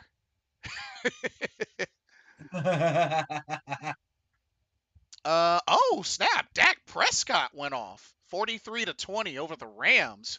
4 touchdowns, 304 yards passing. CeeDee Lamb, 158 yards on 12 catches, 2 touchdowns. Wow. CeeDee Lamb's an animal. Goodness gracious. And despite the injury, Vikings still win 24-10. Kirk Cousins, 274 passing yards, 2 touchdowns. But shout out to Will Levis though. 238 yards, 4 touchdowns in that 28-23 starting debut over the Falcons.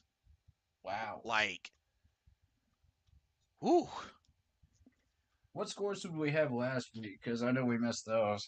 I Here want to cover there's a those. there's a few more left, and then I'll backtrack. All right, Saints sounds good. Saints beat the Colts 38-27. Um, Ooh.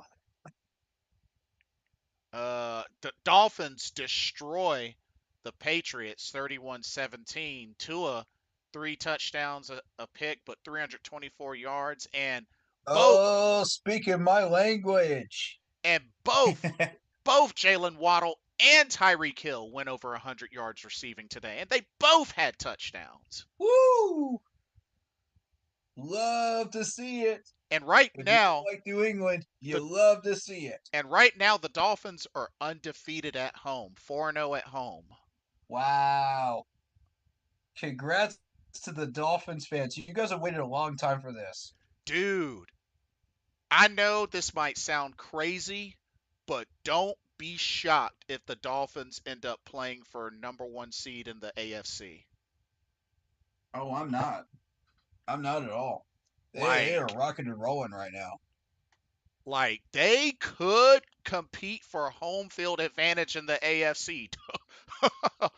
Oh Who man. saw this coming? I mean, if you were looking at this team on paper, before they started signing people, for this year, who could have seen this coming? Because remember, if the Chiefs lose today, they're in contention between the two of them. Because the Chiefs are 6-1 right now, so it could Yeah, happen. it was basically the Chiefs commanding the whole AFC right now. You had a couple of stragglers. You had the Chargers making a run. You had Baltimore sneaking in there every once in a while. Right. You had who was who was running the North. I want The to say Pittsburgh, but the AFC North, yeah, Cincy. Cincy. Yeah, so you had Cincy. So once Cincinnati went off the board, you had a complete power vacuum over there. Right. And the Dolphins completely stepped into it and took over. Yeah. And the Chiefs are left stunned because they're like, uh-oh, you know, Yeah. we just let Oh, this hold team up. beat us in the season opener and Hold now up. this? The Jaguars won today as well, 20-10 over the Steelers. So Jags are 6-2. Yeah. Uh-oh. I warned y'all about the Yo. Jags, man. I warned y'all about the Yo. Jags. That's a three-way battle there. Jaguars, Chiefs, Dolphins. Oh, that's exciting. Ooh, That's that AFC is exciting. heating up. Oh man, I'm excited, man. I want to see who wins that AFC playoffs cause isn't the Jaguars this and year. Dolphins in the same division? Oh no. No, they're not. Oh, they're in separate division. Oh man. Oh man. That's gonna be really interesting. Yes, it is. Those are pretty much the three to keep an eye on in the AFC. I warned y'all about the Jags, man. You did. You did call that one. You did call that one. And the funny thing is, the Dolphins are undefeated at home. The Jaguars are undefeated on the road. Ooh, Yeah, they're 4-0 on the road. that's going to be a heck of a matchup. Do they play each other? Actually, let's see. Let's see. Oh, I am down to stream. I'm down to stream a reaction to that game. Uh 100% I am. no, they don't play them. Oh, Nah. oh, they'll meet in the playoffs. You can guarantee it. Yeah. So they played them in the preseason. They played them in Ah, the preseason. Oh man. they'll But they'll meet but in the playoffs, though. they I bet. have they have played Kansas City, but unfortunately Kansas City beat them. So By how much? 17-9. Ooh, So yeah, not bad. that's really gonna be those teams are really gonna be the ones to look out for in the AFC. The Jets beat the Giants by 3, 13-10. Jets are 4-3 right now. Yeah, Jets are playing pretty well. Yeah. And then of course we know the Bills beat the Bucks. Mm-hmm. They're 5-3 now. They're 5-3. They might be Mm-hmm. making a comeback Maybe. now. All right, week 7, because I know you wanted to say week 7. The Jags beat the Saints 31-24. Um, so the Eagles had beat the Yeah, that Dolphins. helped us out. The Eagles beat the Dolphins 31-17. So that was one of the losses the Dolphins took. Ooh. Yeah. Bears. Remember, Bears beat the Raiders 30-12. My dad was pissed at that game because my dad's a Raiders fan. Ooh. Yeah, he Yeah, I was. know a couple too. And that was the game. Deontay Foreman went off. 16 carries, 89 yards, 2 touchdowns. Yep. Oh yeah, that's right. The Browns beat the Colts by 1 point, 39-38. Ooh. Yep, sure enough did. Interesting. Wait, let me see some stats on that. Oh yeah, Kareem Yeah, Hunt. week 7 was very, very interesting in a lot of ways. Yeah, they got a lot of rushing touchdowns. Kareem Yep. Hunt had 2, Jerome Ford had 1. Yep. It was a good thing that they brought back Kareem Hunt. That was a really good Yeah. move for the Yep. Browns. Yep. Um, but yeah, so that was a close game. The Bills. Oh, the Patriots did beat the Bills, 29-25. Yeah, I figured Belichick wouldn't stay down forever. You Right. know, he's got enough talent up there that he's not going to stay down forever. You're And going to box him into a corner, he's going to box back at some point. yeah, and Mac Jones did play a good game. 272 yards passing and Mhm. 2 touchdowns. He did play a. That's probably his best game all year so far. Um, the Giants beat the Commanders 14-7. Ooh, Tyrod Taylor had a good game, 279 yards, 2 touchdowns.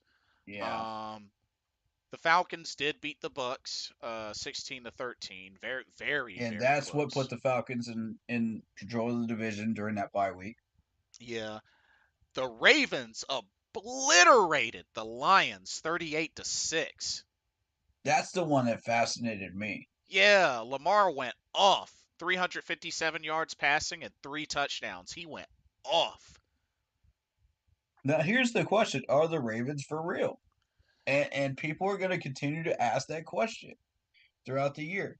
They're going to see games like that, and they're going to say, "Yeah, Yo, dude, yeah, look at maybe they're for real." look And then at they'll look at choke in the next game, and look then at they'll come back and barely beat somebody, and then yeah. it's like, are they for real? Look at You don't Lamar, know. look at Lamar Jackson's numbers. Dude was 21 of 27, 357 yards, 3 touchdowns, no interceptions, no sacks, a QBR of Where was the Lions' 95.1 defense? and 155.8 rating. Where was the Lions' defense during that game? Dude, Did Lamar they forget that? shredded them. That was in Detroit, right? No, that was in Baltimore. That was in Baltimore. Ooh. Did the defense forget to get off the plane that day?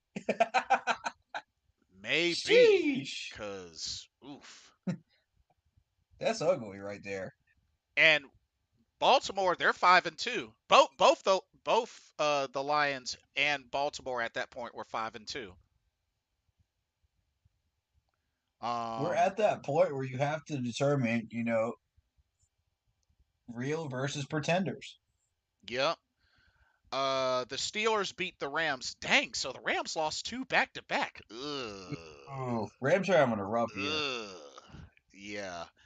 Seahawks beat the Cardinals 20-10. Broncos beat the Packers 19-17. So wow, the Broncos trying to win 2 in a row. Uh-oh. And this is why I'm starting to look at that Packers game a little differently now, Uh-huh. is because of those two losses that Green Bay's taken recently. Yeah, fair point. And I mean, what are we actually dealing with by the time we get down there? We'll have to keep a real close eye on the Packers because that could be a trap game. Yeah, duly I noted. was looking at that earlier, and I said this is a trap game because who's their quarterback again? Jordan Love. Yeah, Jordan Love has moments where he plays really, really well, and then he plays terribly. Mr. Carolina! Mr. Carolina's back. what it welcome do? back, man. How you What it doing, do? What it buddy? do? Oh I'm man. tired, but I'm good. I, Oh, I think we lost you. Uh-oh. Yeah,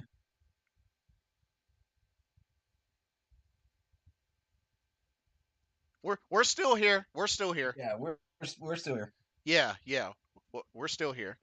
Um But yeah, and I'm Jordan. back. oh, Okay, there there we he go. is. Cool. Okay, Sorry, we're leaving the Wi-Fi in my house. It's kind of spotty out here. You all good? We got the it's all good. dub. We Tell got you the win. so. Tell I'm us how you shocked. feeling, man. Uh, I'm mad I didn't get to see it because I had some major cleaning to do at my home, but I am happy that we got a win and Bryce is showing progression and he had no interceptions today. So and Yeah. I'm happy Frank Wright is no longer calling plays. Shout out to Thomas Brown. Yeah. Shout out to Yes, Thomas sir. Brown. I told you. The offense looks much improved. Run game sucked. Not gonna lie about that Yeah, one. The run game looks god awful. But there was improvement. The defense um, showed promise. Uh, we got 2 sacks. The offensive line, I'm gonna say the offensive line. Well, I think last time I said we gave up 5 sacks. Six. 5 sacks. It was just like Six. Yeah. 6. Okay, Yeah. I Yeah, he it was was played a like six. god awful game. it looked bad, but win nonetheless. So I'll take the win. Just Yeah, clean up the mistakes. Clean up the mistakes.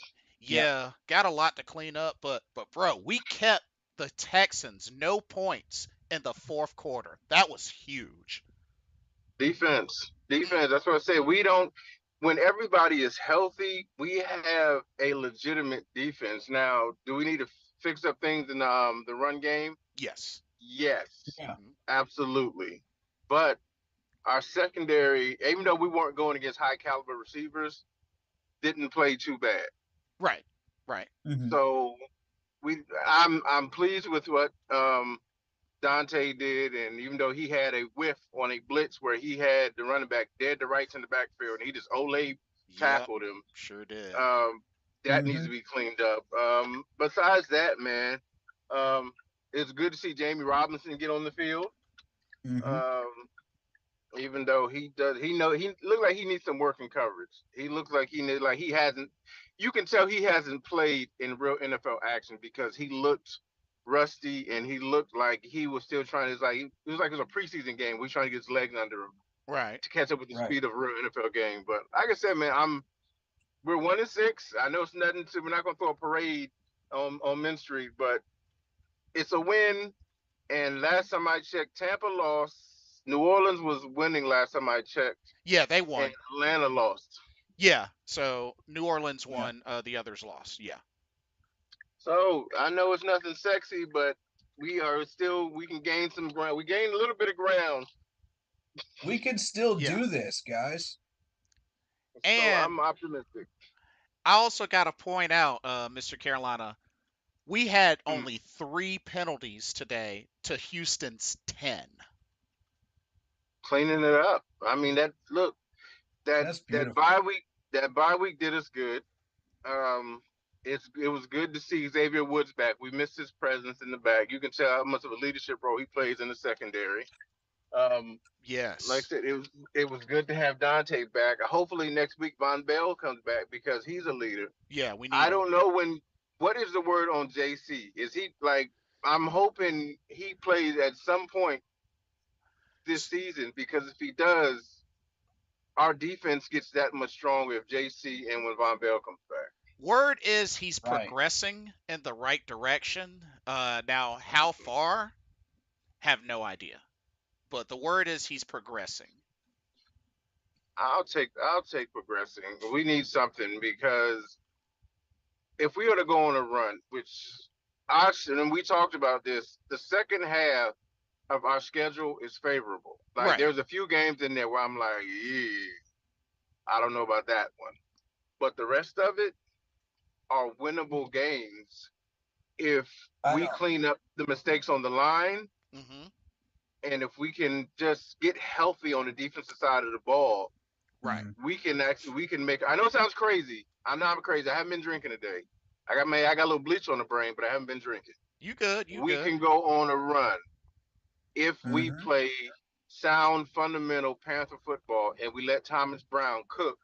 Because again, right now, today was Yes. his game one. He's getting his legs Mm-hmm. underneath him, so Right. he's getting his footing right.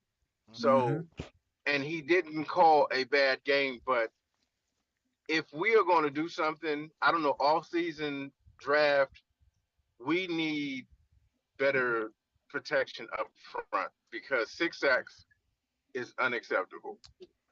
That's Mm-hmm. Facts. and they weren't like little hits. They was like Yep. some brutal hits. Oh But I'm yeah. looking, I'm like, good Yep. God, Yeah. no, we got to clean that up. Couple of comments in the chat. Kevin McFarland, welcome to the stream. He says, "Hello, I'm Yo, happy yo, for our team that we finally picked up our first win and Bryce Young played well. I could definitely see his progression. Offensive line just needs to do better. 6 sacks is not good enough. Only win of the no, season. Only win of the Yeah. season though. We barely pulled it out. Hey, a win. Something we hadn't a win had is a since win. A something win we is a haven't win. had since week 18 of last season. I'll take Doesn't it. have to be pretty, man. Uh, I'll take most a win. most Windu, welcome to the stream. He says, "We got the win. Let's go." Adam Thielen, let's go. It was a pretty win. It wasn't a pretty win, but it was a win. A win is a win. Facts. Win is a win. Win is a Every win. one of these players played with heart and gusto today, man. But That's something we haven't seen yet. Mr. Carolina, I gotta bring this up to you because I have to get your thoughts on this. Yes, sir. What the heck is wrong with Frank Reich? Here Oh, we go. You mean Joe Kane's dad? Yes. Why He the most definitely. heck you just kicked the game winner on the second attempt? Because the first attempt was an offside, so we got I that don't. back. And Yeah. then on the second kick, Panero makes it. There's two penalties on the defense, offsides and unsportsmanlike conduct, and you accept the unsportsmanlike conduct penalty despite making the field goal when your self should have What just is wrong declined the with penalty. you? I got to get your I thoughts told on you. that. That's Joe Kane's dad. I told you what it is. He rode off the couch. He had his Coors Light on the ground, and he forgot where he was for a moment, and he had to wipe his face off. Like, oh, wait a minute. Oh, I'm not. Oh, we won. No, no, no, no. I want the penalties. No, you idiot. Take the win and get out of Dodge. It's like he spent so long since he had a win, he didn't know how to celebrate it properly. That's what it was. And the thing is, if he would have missed it on that third attempt, I wouldn't have even put that on Panera. I would have put that on Frank Wright. 100%. Oh, it's been solely on him because Oh, you're yeah. an idiot, dude. You're an idiot. As a head coach, you're supposed to know these things. Oh, Yep. we made it. Why in God's green earth would I accept this penalty? For what? With the chance that Panero had already missed an extra point. Yep, Let's not forget that. sure did. And so you're taking a risk. Now I have all the faith in him, but you're taking a risk that he just missed a kick earlier. He's not going to miss this one. Come on, dude. That's what I said. Joe Kane's dad needs to take his drunk ass and sit back on the couch. He needs to stop playing. Like, Like dude, I was literally like yelling at my TV. I'm like, decline it, decline it, decline it. He made the kick, bruh. decline it. I was He Oh, was just sitting trying there to like, you're an idiot, Frank. dude, I he was, lost it. I literally lost it. he was trying to If snatch you're the. not listening He was at trying least to, once a game, you're not a Panthers fan. bruh. That's what I said. I'm just looking like I'm like, okay, here we go, here we go. That's what I'm saying. We showed. I love the maturity of, and I people may hate it. I love the maturity of Bryce Young. So we can. True. I really wish people would stop this. Did we get the right quarterback? Yes, we got the right quarterback. Yes, we did. We have the right quarterback. We just need to protect our quarterback Yes. and that Mm-hmm. offensive line, as strong as it was. Yes, it needs to gel more. But Jesus Christ, y'all getting that man icky, bruh. You got Oh bully man, balled into a sack, and I'm like, he got Jesus knocked on Christ, his Icky got butt. absolutely demolished. bruh. Moten, Corbett. I can't even say nothing about Corbett. You're coming back from a serious injury, so I can't even put that where you got thrown to the side. I'm not even gonna put that other sack on you, He but got ragdolled. it's like But you Icky, and again, Icky's strength, and we have to remember Icky's strength coming out of the draft was not pass protection; it was run block. that is true. That That is is what he true. was known for. He was Yep. a run Mm-hmm. blocker. So in year two, I get it. We're all wanting this all pro world status as far as a pass blocker, but his strength is a run blocker. So if you knowing that, if you notice today as well, if y'all watching some of the games, you notice how on some of the pass plays where Thomas Brown will have the tight ends bump the defensive end before they go out on a route. It's like, let me help my tackles out just a little bit because y'all getting demolished on the air. So let me just get y'all a little nudge. But I don't know who they need to bring in. I'm not going to put this on the offensive line coach, but because Dave Campen has done an awesome job for us, we need to tighten up. We need to get a dog on that offensive line. Somebody that Yeah. says, I just want to just run you into the ground. I want to just ram your helmet into the ground and just step over top of you, Allen Iverson style. I need somebody like that on the offensive Mm-hmm. Yeah. Like, I agree. because Bryce, he took a beating. Now, kudos to him, getting back up and, still playing with poise and with confidence. line. But Bryce, yeah, he took Mm-hmm. way too many hits. It's Um, tough. Yeah. Chef 85 said, "Told y'all, Icky at left guard, Christensen and a draft choice mid rounder at left tackle next year. Chef, you might be onto something, brother. Might You be might on be something. right. Like at this point, if he doesn't tighten it up, if he doesn't finish strong, then I'm all for moving Icky inside because he's still a good offensive lineman. He's Yeah. just not. If he doesn't clean this up, he's not a tackle. Moving the guard, Right. he can roll grade there at the guard spot and still be as nasty as he wants to be. But right now in open space, you're not giving me that I have an anchor behind me type feel. And Moten, I still rock with Moten. Right. I don't know what's going on with Jordan Moten. It's like he took a serious decline this year. Like, dude, Yeah. what happened? Yeah, I You don't were know supposed, either. yeah, it's supposed to be the best offensive lineman we had, and you looking like straight garbage, Yeah. bruh. Clean it up. We overhyped the heck out of him. We did, and I mean, he had some good years, but it's like this year you just look like you just said I'm gonna cash my check and call it a day, Yeah. and that's not what we need. And And we Chef, got to pay him $23 million, man. For that? yeah, because of No, the contract restructuring. But Chef Nah, bro. 85 made a You got good to go. Chef 85 made a good point. They could have him go the Travell Wharton route because remember he came in as a left tackle, but then became a Pro Bowler when he moved to left guard.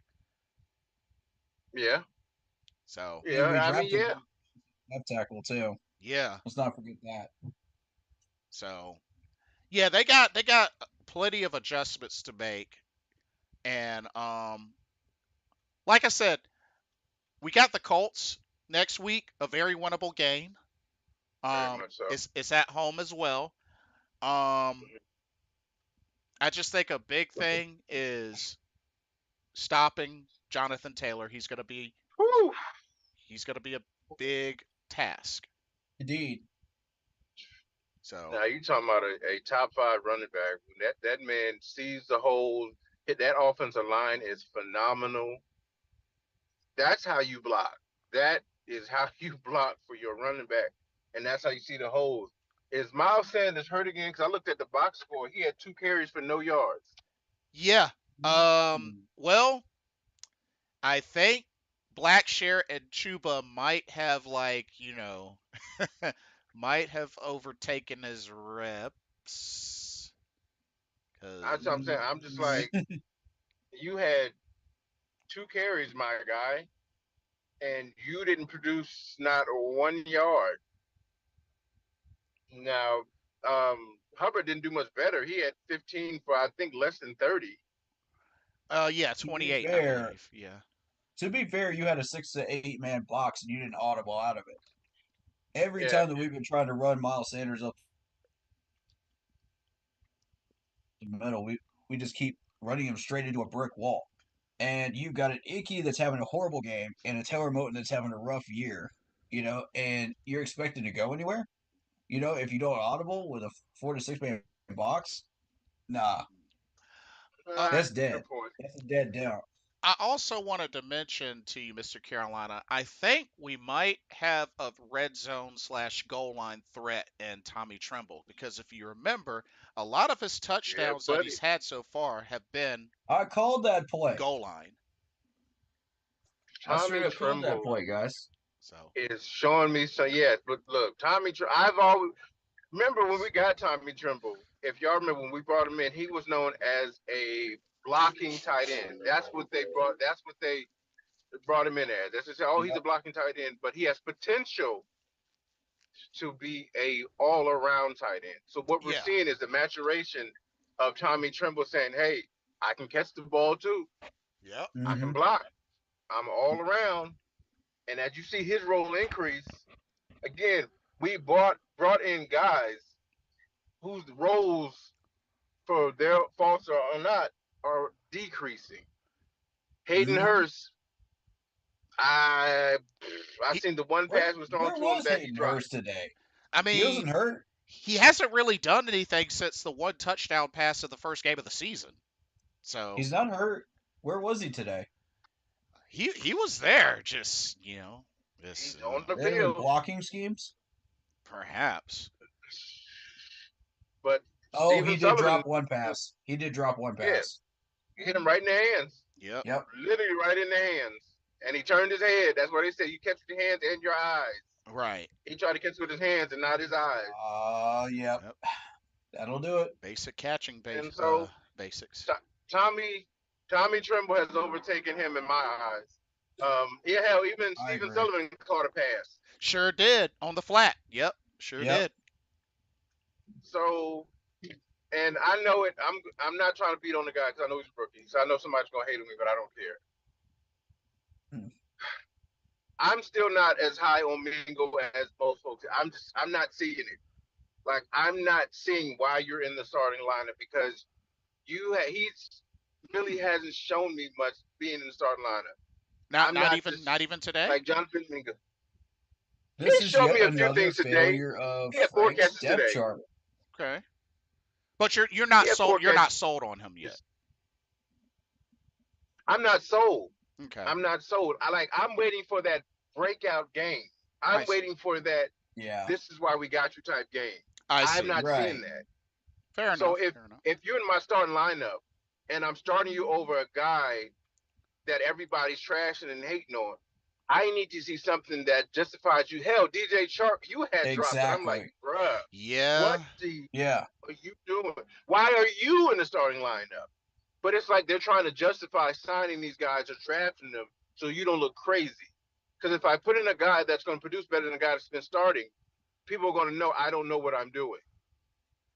And so that's what it looks like. Like, okay, I can't put you in because if I know if you outshine a guy starting in front of you, I'm going to look stupid. But I like that Thomas Brown had Bryce Young spreading the ball around a little bit for the most part. Even though Right. Adam Thielen got his Yep. usual, because that's what he does. Right.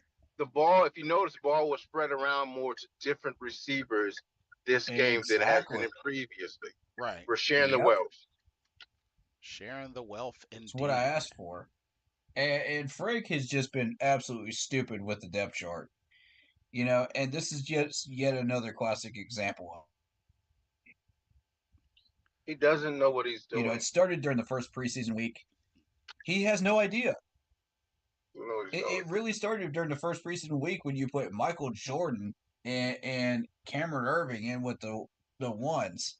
You don't do that, bro. Oh yeah. Know Ugh. full well that they are trash. Yeah. Like that's where it started for me, and I wonder if this had carried over from Indianapolis. He's just You might as well make yourself look like an idiot because, well, you are an idiot. It today just proved it. that you didn't need to be a coach. That okay, so You just I'm accepted a penalty after a kick. you forget players on the field. You forget to play players that have good games. Right. You're accepting penalties after you have the game won. What are you watching, my guy? What are you Yeah. doing? Why is this dude still here? It's crazy. Like, it's And like so many pieces of evidence, and like, I mean, originally, like the mismanagement with the play calling, with the not the right personnel in, and the TMJ having the 9 catch game and not putting him in the following game was bad enough, but today really took the cake for me. I'm like, your boy just kicked the game winner. Were you not watching that play? Did you just like turn your head away because you didn't He want to couldn't see have the been. kick?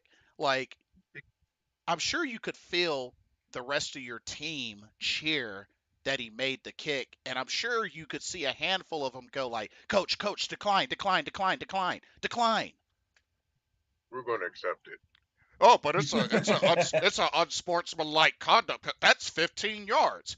We're going to give you 15 yards, you moron. I'm like, dude, Coach, he everybody and made the their kick. grandma could figure out what the heck Houston was trying to do here. I'm They like, knew that Eddie had missed that first extra point. yeah. They Yes, knew that there was a possibility he might miss it again. So they tried to push you up the field on purpose. You These you were purposeful penalties. Eddie was like, "Oh my god." After he saw that they accepted the penalty, he had to have been like, "Oh my god, No I one got to is do that this a third time." stupid as a head coach. Please. somebody is. We have him. Somebody is that stupid as a head God. coach. We're Ugh. watching him week after week. And I'm saying, if, and I pose this hypothetical, but I'm Mhm. pretty sure it won't happen. If we run this table, or if we finish with a better record, hell, if we win the division somehow because our division Frank is will keep his job. Frank will either keep his job or it will show his incompetence as a head coach that Thomas Brown should take over as that should have been the head coach. I'm all for Thomas Brown being the head coach if he can get, because one thing between anybody says, "What are you doing, sir?" Sorry, I'm driving. No, you One good? thing you can do is the bond between a head coach and a quarterback has to be like this. Yeah. It has. I have to trust you. Our Yeah. communication has to be on point. Right. Bryce Young said Yeah. in no uncertain words, he didn't have that with Frank, but he has that with Thomas Brown. They Hmm. have an understanding of each other, and he trusts his play calling. Now he's not going to throw his head coach under the bus because he's a respectful young man, Hmm. but you can see the chemistry that Thomas Brown and Bryce Young will have.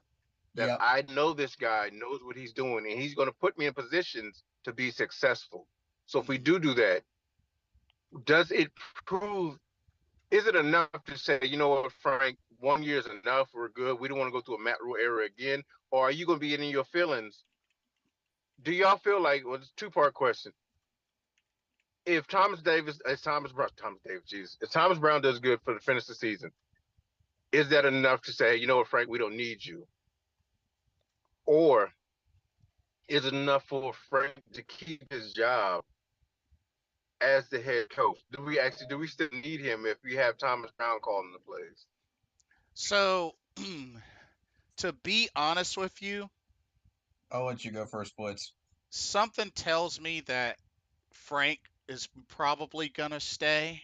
And the reason why I say this, we have to remember, this is Thomas Brown's first stint ever in the NFL as an official offensive coordinator. And even more Mm-hmm. so, the fact that he's calling the plays. This was his debut. Now, he just helped win in his debut. Yes. So, it makes me feel like because Frank Reich was willing, even though it took 6 games, was willing, Six losses. yeah, Six losses. 6 losses to be specific, 6 losses, Hmm. for him to surrender the keys in the play calling. Tepper made him do it. He didn't want to. If it wasn't That up, part. if Tepper hadn't done it, what he did, then he would have continued on with the play calling, and we would have lost a lot more games. With that being said, I think David Tepper considers it out of obedience. So And again, question I had somebody earlier. Uh, if we're 6-0, do you really think Frank Wright gives a play call if we're 6-0 instead of 0-6? Mm, No. No. Come on now, fellas. Let's keep it Nah. a buck 50. If we're 6-0 instead of 0-6, is he No. give that up? No. No. No. He had he had no intention. That man had None at no all. intention of giving up play calling duties. Yeah. To None. Corey's point, David Tepper made him do it. He made him do it. He said, "You suck. Either I'm gonna fire you or you're gonna give it over to somebody else because you are losing me money, and my fans are disgruntled, and the players are probably And tired people of are you to still damn calling self." that ownership meddling. And people are calling that ownership meddling. I call baloney on that one. Because there's a difference between meddling and getting results from your staff. Right. You know what I mean? Like, that's getting results from your staff and Yeah, progressing forward. if we're 6-0, David Tepper's not saying nothing. Those meetings are not as comfortable as Frank Wright put it. They're not fun. They're not as less fun. They're not as uncomfortable if you're 6-0. Right. But Right. because you're 0-6, and because your management of not only your players but the play clock, today just showed your incompetence when you had a game won, but you accepted a penalty. Luckily, you still won the game, but it just shows what people in India already knew. You're a moron. You don't know. You're not a leader of men. You just happen to get hired here because you threw the first pass here, and you're some quarterback guru. No, you're not. You're not a guru. Stop calling Frank Wright a guru. He had he had good he had all pro quarterbacks. Let me say that. He had all pro and a couple Hall of Fame quarterbacks. He's not a guru. He got lucky. No punter Andrew Luck. He got lucky. Mm. That was it.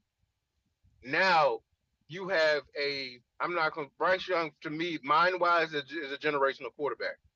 Physical wise, no, but mind wise and his work ethic, hell yeah. Okay. Frank Wright got lucky, but he's lucky to also that he has a play caller that his quarterback actually vibes with and that they can have good chemistry with. And hopefully, again, that leads us on a run. I'm praying to God it leads us on a nice run to finish this season. So, as far as firing a coach mid-season, you don't want to do Touch that your bro. typically because the league is going to say, "Oh yeah, you're lost. You have no clue what you're doing. You know, Mm-hmm. you're so far beyond where you should be, you know. And to this point, let's just call a spade a spade. That's where we are. Why not just fire him? Why not just get it over with and fire him and let him call us what we are? The league already hates us anyway. Why not at this point? We we've proven clearly that this dude doesn't know what he's doing.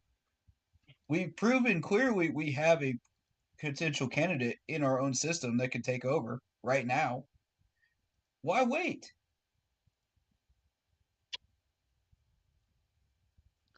So you're That's a great question. That's a great question. so the But idea of going ahead and elevating Thomas Brown as interim the head thing coach. is that the coaching carousel is going to light up at the end of the season. So you don't know who's going to show up. So you could get better at coaching than what you have in your own system.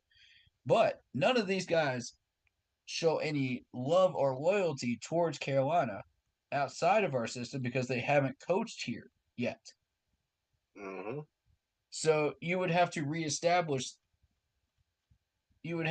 start over with that connection and try to build that again with a brand new coach. Which honestly, why not just fire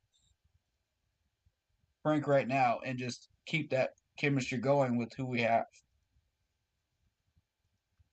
I nominate Deuce Staley. Deuce Staley. Oh. I'm down for it. Hmm. The Let's deuce is let's call this loose. the burning ship that it is. Let's call it the Titanic that it is. We're 1-6. Mm-hmm. Go ahead. You Why made the not? wrong hire. You made the wrong hire. Now fix it. Everybody already knows, except for us, for some reason. You know, they already Uh, know the secret. They know that we're terrible. Super, Super Trebo says, What are we hiding? Super Trebo says, could y'all imagine if Bryce had a good offensive line and a number one receiver? Oh, oof, yeah, yeah. Mm-hmm. I think he would be. And Cole, that poses another question. Do we, if we can make a trade, do we trade for offensive line help or do we trade for a receiver? Because as much as I would like it, DJ Chark is not a receiver I see stand on his team past this year. He already signed a 1 year deal. Yeah, it was I only don't one see year. him being here past this year. I can Um, answer that question, but I'll let you finish. no, but do we see what we can get? Because obviously Brian Burns is not going anywhere. Which okay, cool. He actually had he had 1 or 2 sacks today. I think he had one. One, He had a yeah, 1 sack he today. had one. He had a sack today. Mhm. Dante Jackson is not going anywhere. As much as people want to trade him, it's hard to find decent corners in I the don't want him NFL. gone anyway. You know what I'm saying? It's not. The only one that We're already short at corner anyway. very Jeremy Chin cannot be traded, and no, because nobody's trading for an injured safety or linebacker, Don't want him whatever he is. traded anyway. Hmm. The only one that I could possibly see getting traded, but then you're not getting much for him, would be Terrace Marshall. That's it. Mhm. Hmm.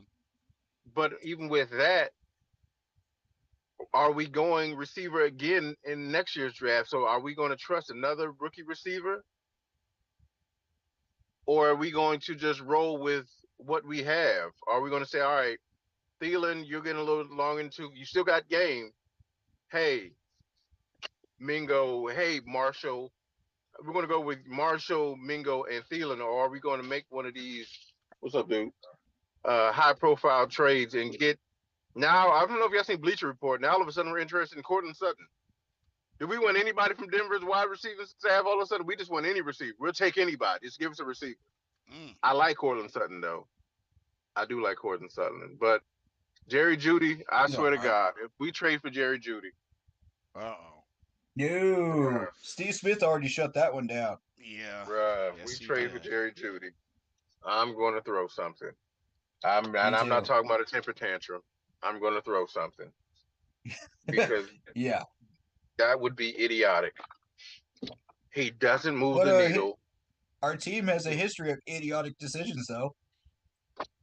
They do, but I'm praying to God that that will not be one of like Fitterer. Just sit on your hands. Like if you're going to make a trade, we have to, and you have to look at it this way: when you're trading, you have to trade for something that somebody wants. Besides,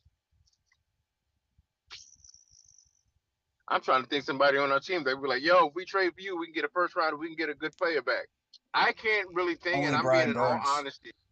Burns or maybe Derek Brown, but we're not trading either one of those two. So besides Burns is those the two, only one worth a first.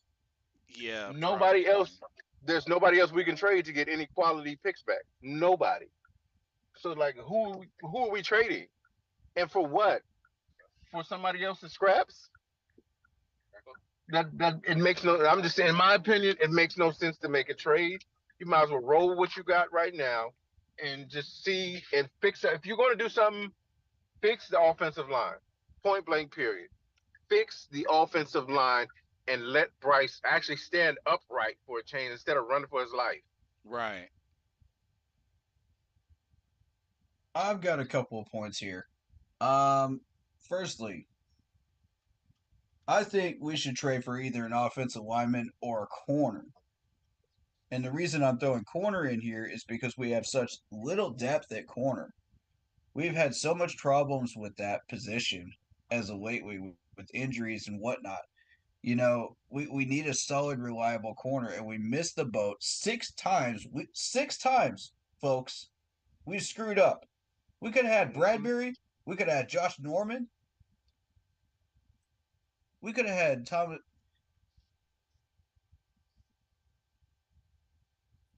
Y'all already know. Y'all already know the names. I don't need to say them again. We've done this already. So for me, you got wide receivers you could pick up from the free agent pool. You got T.Y. Hilton, you got Sammy Watkins, and I think Devontae Adams was ruled out as far as a trade option. So there was one other person that was sitting on the free agent bench.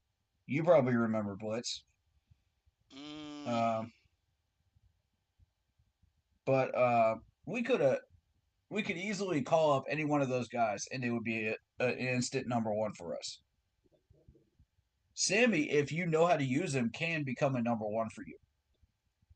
And I know that from experience because I've watched this dude in Clemson shred defenses when you let this dude do what he does best. But he's not going to do that if you put him in the slot like Kansas City did because they got so many weapons they had no idea what to do with him. So they paid him a minor amount of money, and then boom, he's gone again because nobody knows how to use him right in mm-hmm. the NFL. Give him to an offensive coordinator that knows how to use him. Yak out the wazoo. I'm telling you right now, he'll he would actually match DeAndre Hopkins' numbers if you used him correctly, and he would be making almost that amount of money. But Hmm. they don't know how to use him, and he's sitting on the bench. He's injured. He's got an injury history now, and then he's on the free agent couch. So my thing is like, if you find ways to use these guys correctly, they will produce for you. Um, so yes, you can go out and draft a wide receiver next year, but the priority is offensive line when you start out the draft next year. To address that, without um, question. Yeah, we like we gotta. were saying, move Icky over if he doesn't get it done. Put Brady Christensen where he rightfully belongs at left tackle, like I suggested when we drafted him. But these idiot coaches don't know what the heck they're doing. Matt Rule, Frank Wright, y'all don't know what you're doing. Put him at the put him where he's supposed to go. All right, so this is my main pet peeve with these coaches is they don't put these guys where they should be putting them, and we keep suffering. They keep getting average results out of them because we don't move them where they're supposed to go, I mean, and then they call it a bust because we're not getting what we paid for, out of the pick, and this that and the other. It just gets ridiculous. So my thing is, okay, getting into the trading part. Yes, you do want somebody that you're going to have to move to another team that they want. Okay, you got a solid point. They don't really want any of our guys. They wanted Brian Burns. They wanted who else? Who else was it Jeremy that you Chin. mentioned? Jeremy Chin. Jeremy Chin. Jeremy Chin's not tradable. I don't want Jeremy Chin gone. I don't want D-Jack gone because we're already short in the corner position. We're already in the red in the corner position. Okay, we're in the red. We're in the danger zone. We can't be giving up one of our two starting corners right now, despite his injury history. You know, he's still putting up the numbers when you use him correctly. Today's proof of it. And we brought in Troy Hill as an emergency corner. We wouldn't have had to do that had we done our job and gotten one of those six corners that I suggested in the first place. Mm-hmm. But no, we decided we wanted to ignore the corner position. Frank Wright says, "Oh, it's fine. The corner position's fine. We have no issues here." Baloney, good sir. Baloney. I've been saying it all year. Baloney. Now, either you draft a corner in this next draft, or I am going to lose my crap. Plain and simple. I might actually throw something Like some, if we don't draft a corner. that's what I'm saying. Like Don't draft a stop safety and with the try to put him at makeshift. corner. Draft an actual corner. No, please give them. Like Hodges We need Tomlinson them. was sitting there right Yeah. there for you. and you drafted a safety when we already had plenty of safety help. This is exactly the stupid idiocy that I'm talking about. We keep trying to move people And around to then you don't positions pay that them. they're not comfortable with, that they're not strong in. You didn't draft them there. Why? Like, it makes no sense. Okay, so trading wise, I feel like there's still a possibility to package people up and get some late round picks. I am looking at TMJ because there is some marketability there. Um, I was originally looking at YGM. I'm still looking at YGM. I think there's something there. Um, and then you want to trade somebody that you know you got three layers. You got the good, the bad, the ugly. You know, three layers when you're doing a package deal. And in the ugly part of it, you know, I would put Miles Sanders in there because nobody's going to want Miles Sanders at this point. He Nope. hasn't done anything. Yeah. I mean, But surprise, surprise, another team could get some real money out of him and success out of him if they use him correctly with a good line. So you have to be careful who you trade with. And if you trade with the right team, you get an even trade here. You get your picks, they get their running back, even trade. and Now, offensive lineman is very, very challenging to trade for. That's probably the most difficult position to trade for. Because the good ones are so far in few between. You have to draft those guys. yeah, And you got to get them for yeah, longevity wise. You got to get them for more than 3 years. You get one for the slow burn for 1 to 3 years, you're going to end up drafting another one and repeating the cycle. And I think that's where James Captain started going wrong with recycling offensive linemen up there in Green Bay right, right, because he kept right. reloading. And now we got that down here, and I don't mind it, except for if we're recycling good offensive linemen like he was up in Green Bay, it's not a problem. The problem is we're recycling the bad ones. Taylor Moton is trash right now. Icky is trash right now. Let's call it what it is. I just seeing him get knocked on his butt was just like, really, dude. So trying to trade for an offensive lineman, you would have to give up a lot Because for somebody that's good, and you would have to give up the proper trade value. Secondly, you'd have to give up something that somebody wants. Third of all, and you have to make sure that you don't overvalue it, but you also have to make sure you don't undervalue it either, because they're going to say no, Hmm. straight up no.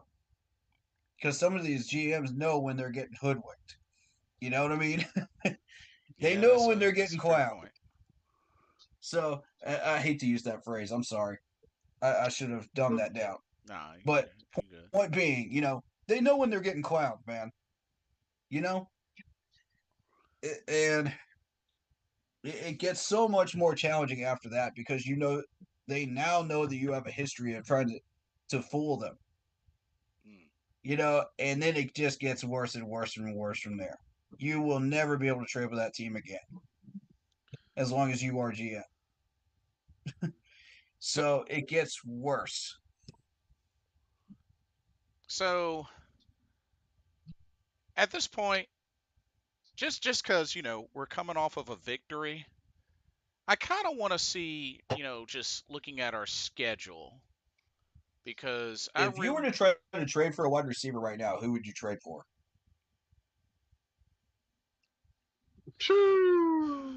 I mean, I thought about maybe Devonte Adams, but I'm not sure if we Devontae can. Adams is off the table I according to don't. the Raiders. Oh, he's off. Oh, That's yeah, that's official. right. Um, and I know at one point there were talks about possibility of some frustrations of Jamar Chase from the Bengals, but honestly, I don't think they're going to move on with him. nah. I'm watching no, the Bengals right now. He's putting in work. T. Higgins. Um, Yeah, T. Higgins. T. Higgins, it would take a lot to get him. That's a lot of marketability you've got to give up to get him. And especially with the Bengals doing what they're doing right now against the Niners, 23-10, they're not going to be wanting to give him up. Now, here's an interesting name that I want to throw out here. McCole Hardman. Oh, who Now, just went this back to the dude, Chiefs? yes, this is an interesting situation because you guys saw the trade, right? Mm-hmm. Mm-hmm. And we're thinking, okay, well, this dude used to be a number one wide receiver or a number two wide receiver behind Tyreek Hill. Mm-hmm. Why is he now being traded for that much? Gee, I wonder why. The Jets have mismanaged him to, to the point where he's useless in their offense. They have no idea what to do with him. The Chiefs obviously do, so they traded him back for a ham sandwich and some chips, Dang. basically. And I said, okay, well, if he was on the free agent list, oh, wait, he was for a cheap price. Why didn't we pick him up? Because Ding we thought we dong, had Frank. enough with. We thought we had Use enough your with DJ brain. Chark. Mm. We have missed so many opportunities. It is insane this year to pick up stuff like this. And I pointed it out, every one of them. It's ridiculous. Um, remind everybody what Josh Norman's getting paid right now Uh, Here I might have to. for the Bills. You're gonna be shocked. You're gonna be So shocked. 1 year,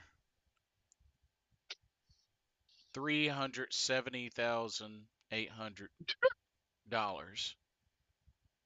Y'all heard that number right. Y'all heard that number right. That's One. chump change to Scott. Yep. That's chump change. And we could have got this man for a whole year. What are we doing? We're completely ignoring the corner position, and it's pissing me off. And I hate to ruin the energy tonight, but come on, man. That is just total gross mismanagement. You want to build a 53-man roster, but you don't want to pay attention to the corner position? Oof.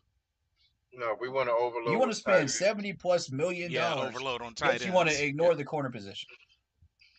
We only threw to Steven Sullivan once in 6 games. Once. Yep. Once. What is this man still doing on this roster?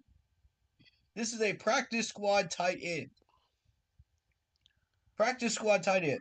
I'm sorry, I don't care what people call it. He's a practice squad tight end. I've watched Oh, him for 3 years now under Matt Rule. He has not eclipsed that. He couldn't even make the 53-man roster under Matt Rule. What is he doing on the 53 of Frank's? This is again proof that Frank cannot do anything with a depth chart.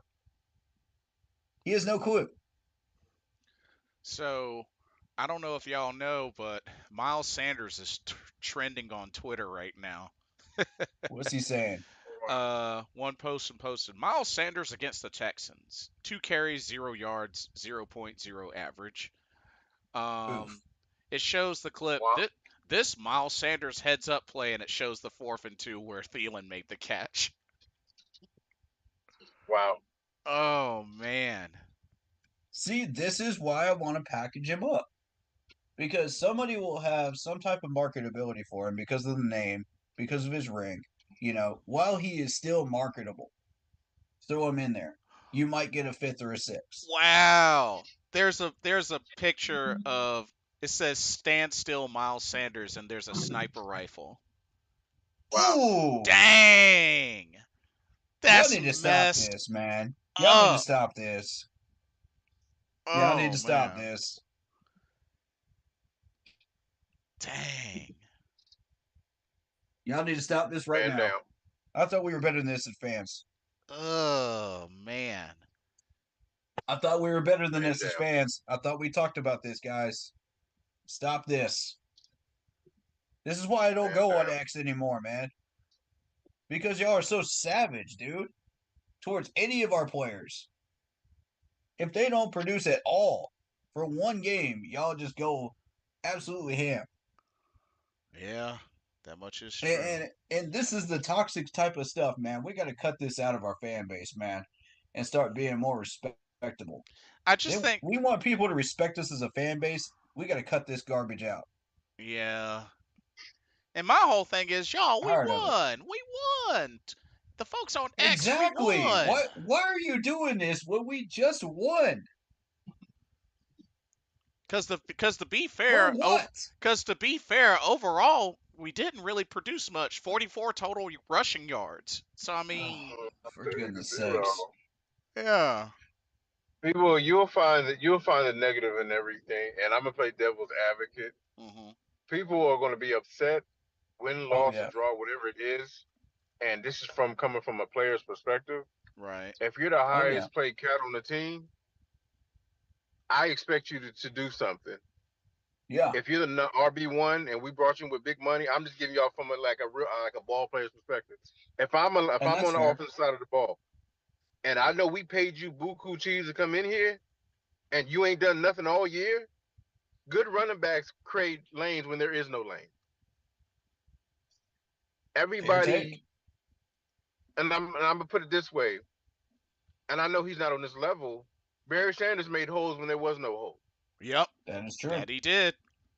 He had a Yep. god awful offensive line, Yeah. Yes, he did. but he made it happen. The great running Mm-hmm. backs, when the initial hole, it's like that. You have an initial jump cut. The initial hole may not be there, but you know I'm gonna make Cedric something happen. Benson's another good one too, because the Bears had Made some horrible lines, Mhm. made something and he did happen. it too. That's what I'm saying.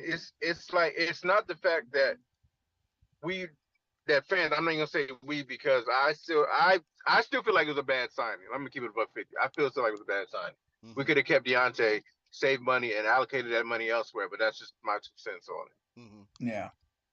If you're being paid the money you're being paid, I expect you to produce. That's like a basketball player. If I'm paying you 30, $40 million a year, Right. don't you bring your ass in and give me 10 points a game.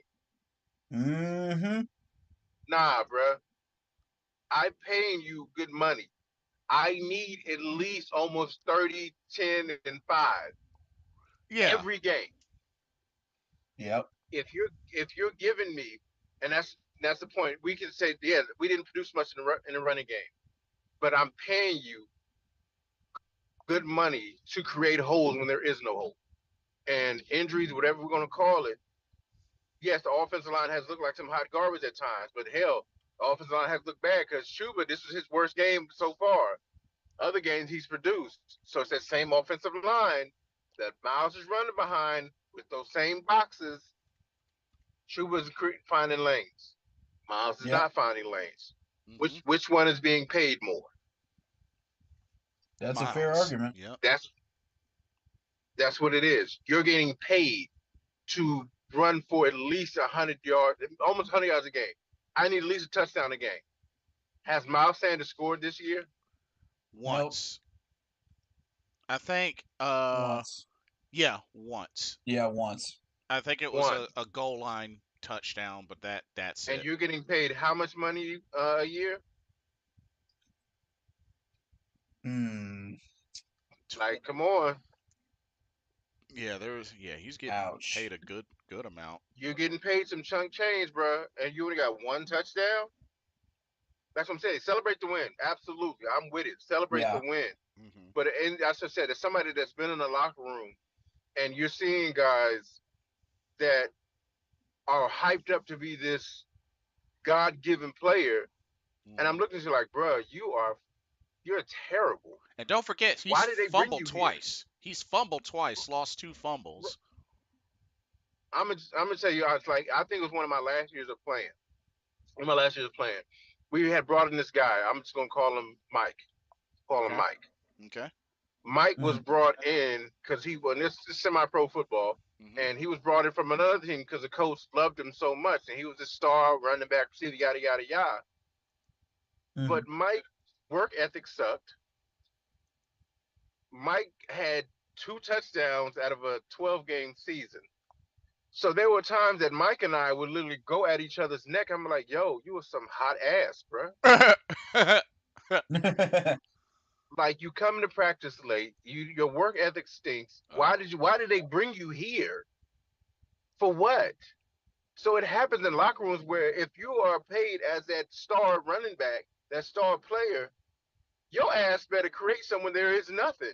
And I don't give a damn if you got to run your blockers over. Dude, show me something that says, you know what, Mm-hmm. that's why you're right there. And again, I know he's a rookie, and I know this is not getting off the beat pad just a little bit. Mingo, show me something. DJ Chark, stop dropping the damn ball.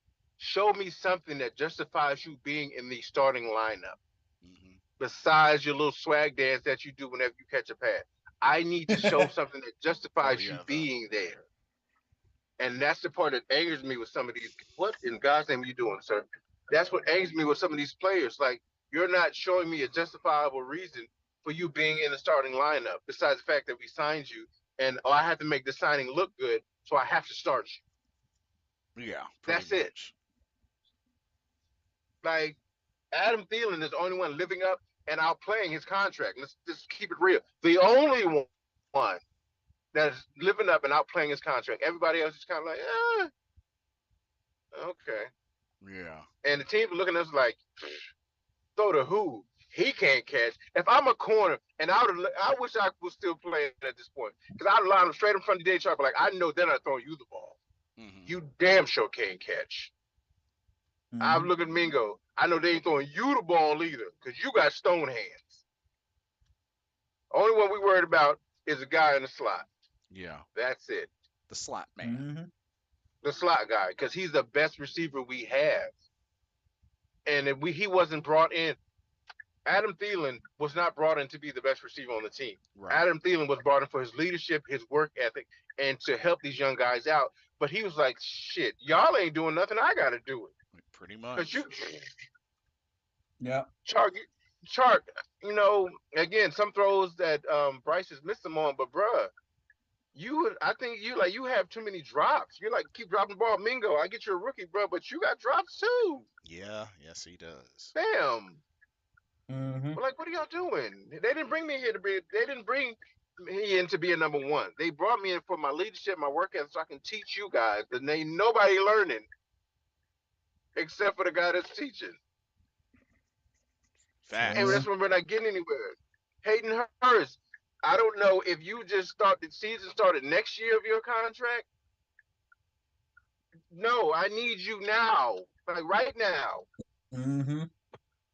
to do something that stands out and again justify your contract that you were given. That's my issue with Facts. some of these cats. You get the bag and then you forget how to play the game. The game is not over once you sign your contract. That's when the hard work starts. Exactly. Mm. Because now I want you to show me why I brought you here. It's like recruiting. Show me why I recruited you to this school, sir. And give me four Why whole did I quarters of it too. yes, give show me why you're here. Give me a full game of it. And if you're not, Not one quarter, not 2 quarters, the whole game. Yeah. I need the whole game. Icky, not Icky, shoot, Icky, Moten, Mr. Moten, I need you to show me, sir, why we put a C on your chest. Oh It yeah. wasn't for Exactly. kicks and giggles. It wasn't for Captain Crunch. You're a captain. I need you to produce like a What, captain's captain. not worth as much anymore? Yeah. It's like, are y'all saying the call you're getting now? It's like, if you're not going to produce, you can't say give back your contract because nobody's doing that because that would be stupid. Facts. Oh. Nobody's Facts. doing that. But I need you to do something that says, you know what, I know what I'm doing. Mm-hmm. My Yeah. contract, sir, is what you're paying me, I'm going to produce it on the field, and that's the only scary thing with a lot of these players. As much as Moden is, and I forgot how in Moden in his 30s or close to his 30s. I think he's 29. Yeah, I think so too. Close. Yeah, 29. Yeah. Mm-hmm. Okay, you're 29, playing like you're 39. I need you to get it all the way together because this is not the Taylor that we had so much hope for when we brought him in. Hmm. This is not him. Right. So Icky, we drafted you over. Even Evan Neal has not really done much with the Giants. You see, he came in as a left tackle. They moved his ass to right. They said, "Bro, you are not a left tackle, good buddy. I need you to get on the right side." Told you. Fair point. Fair point. We had I've to been make an saying this adjustment. is the draft. And then what was he hyped as? Right? He was hyped as the uh best pass blocking tackle in the draft. The best that pass blocking tackle got moved to the right side because his coaches noticed you can't play on the left side. You got to go to the right. Gotta move him to the Mm-hmm. right. To the right. That's what To I the said. If he's not going to turn it around, either move inside or hell, try him out at right tackle. He may be better at right tackle than he is left tackle. I don't know, but because right now left tackle ain't it for you there, Bucko. mm, It ain't it. It ain't That's a looking good. fact. truth hurts. Shoot. I'm just saying. You got to. He has to do something down the stretch. And again, I have faith in him. I know most folks don't, but I have faith that Icky can do something of, I won't say substance. He can do something to justify keeping him there because I never want to give up on a player, especially he's his second year. I don't want to say he's a bust, but you Yeah. can't get Debo.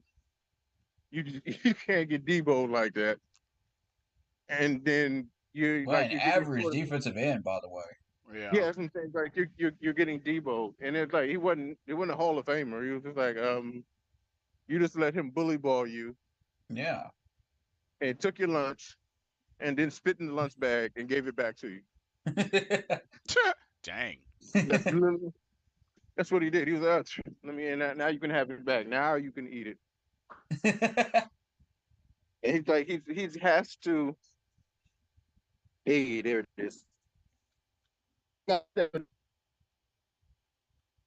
No ifs and buts about it. The whole offensive line has got to step it up, and they got to do something more than what they're doing. What do we come here for? Oh, Facts. that's Facts. fine. I said they got to do something with substance, but like I said, man, these guys are, and again, I to a point earlier, you can trade for offensive linemen, but how many, if you realistically, how many in-season trades do people make for offensive linemen? Like, really look at it. There's a reason Yeah. people don't like to do it because chemistry. You have to build chemistry. Not like a skill Good point. when to stick them out there and say, all right, let's go play plays. Yep. An offensive lineman, you have to have chemistry because I can stick you out there all day, but if you're not producing, it doesn't matter. I just made a trade that weakened my offensive line. I didn't really help anything, and now I got to wait to the off season for you guys chemistry. Yes. Pretty much. Mm. Okay, y'all got a bag of chips.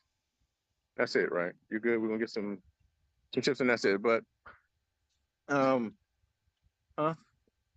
Yeah, on the other side, if or I was but you have to also remember too at the same time. Hmm. Um, Zavala's coming back, True. True. Mm-hmm. and Christensen's coming back. Well, he's So out do for the we? he's out for the season, but yeah, Yeah. No, I I mean see like what you next mean. year. Oh, gotcha, I mean, yeah, gotcha, next gotcha. year. Yeah, Next Yeah. year he's coming back. hmm So whose spot are they taking? that's a good question. Bozeman's not going anywhere because he Yeah. just signed a 3-year deal. Yes, he's staying. Yeah. Corbett's not going anywhere because he's an anchor, and I think he didn't he get like a 3-year deal as well. He got like a year or Yeah, two Yep. left. yeah, he got. Yep. He's not going anywhere. Year before So Bozeman.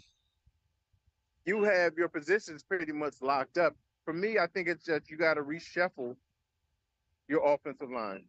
hmm You got to put guys you got to put guys in position. We say all the time to produce like they're meant to produce. And that goes for the offensive line as well. If you see your offensive line is Exactly. struggling at certain positions, why keep them there? Facts. Facts. If I know you are not a tackle, why am I going to keep you at tackle? Because you're not showing me you're a good tackle. Let me slide you Thank inside. you. Yep. Slide him Hey, inside. Icky, I seen you've been struggling. As much as I love you, guy. Hey, Christensen, you go out. Icky, you slide in. Let's see if that works for us a little bit. Hey, Why are Corbin, we I know drafting you at this position if you're not going to produce at that position? Yep. I got I got looking at prices. Y'all just grabbing stuff. Like, if Sorry. I'm going to draft a left tackle, you better produce at left tackle. I'm going to Yeah. plug you in at left tackle. Absolutely. I mean, that's what you get Let's paid go. for. Yeah. That is what you are That's what I brought you good here at. for. This is what I brought you to do. I'm not But going to again, take you first, second, third round if you're not going to do your job at the position we drafted you for. Mm. and that's Enough what I'm of this saying. moving people around, bro. The Giants, we said the Giants had enough sense to say, you know what, Mr. Neal, you are not a left tackle. Sorry. I've been saying that since the draft, dude. I never did see him as a legit left tackle. You're not a left tackle. We're going to move you to right tackle. Yeah, Point blank. that's where he was predominantly good at. So that is where you will stay, my guy. And it's either best right tackle, no, but imagine him on the left side. It'd probably be a lot worse. Oh Lord. And that's this whole hybrid culture, of coaches going after players that are hybrids at different positions. And that's what we did with DJ Johnson. That's what we did with Jamie Robinson. hmm That's what we did with the offensive lineman. And it's not working clearly. Stop taking them out of their natural positions and putting them into something that they're average at. It's not working. Look at Jeremy Chin. You moved him around out of safety and put him into a linebacker position. Of course, his coverage is going to suck because he's not able to roam freely and do his job. You put him in a box, bro. That's what I'm saying. If you're going to look at a player, Stop doing that. look at what that player does well, and put him in that position to succeed. Exactly. Look at what they Facts. did. Look what they did previous years. Okay, you were producing, playing where, how. Okay, you produce well doing this. All right, let me put you in that position so you can keep doing that instead of me projecting on you what I think you should be doing and it not actually working. Yeah. Mm-hmm. That's the problem. I They're mean, doing a shoot. lot of projecting and it's not working. And it's But interesting because, you think back to Rimmers, everybody kept trying to put him at left tackle, but he was average at right tackle. He was garbage at left. So it that made me part, think when you put him over at right, he was okay. You never saw any problems with him the entire year. But Ron decided not to do that, and we kept covering up for him, covering up for him, covering up for him the entire year. I called him out week 3, by the way. Nobody wanted to listen. And guess what? He ended up giving all that pressure up to Von Miller. And I said, Yep. for what? For what? nobody knows. And there's um the Lions picked up Sewell, and they're not using him at the right position that he should have been drafted at. Okay, granted, he's a Pro Bowler. I'll give you that. hmm But it still irks me today that they will not put him over at left, where he is stronger. This is the same type of garbage, man. And they stole him from us. He was at the top of our board, and they took him from us, a pick before us. Granted, that entire draft was messed up, you know, and San Francisco messed up that entire draft board from like 5 on down. So everybody was taking their second choices. Yeah, But fair that's point. how we ended up with J.C. Horn. But I mean, I'm not mad at it, that we got J.C. Horn. It shored up our second corner spot, but at the same time, like we needed an offensive tackle desperately at the time. Right, right. Desperately. And the Lions took him from us. And I'm like, what the heck? You know? If you're not going to use him in the right spot, why draft him? Why It's crazy, isn't it? not draft a right tackle? Let us have the left tackle because we need him. Make it make sense, as Mr. Carolina says. Make it make sense, bro. You gotta make it. That pissed me off royally. I'm still mad at that. Mm. So I gotta go into this you know because I know Mr. Carolina wasn't here for our last stream. So as you know, this was the Hall of Honor game to honor and induct Musa Muhammad and Julius Peppers into the Panthers Hall of Honor.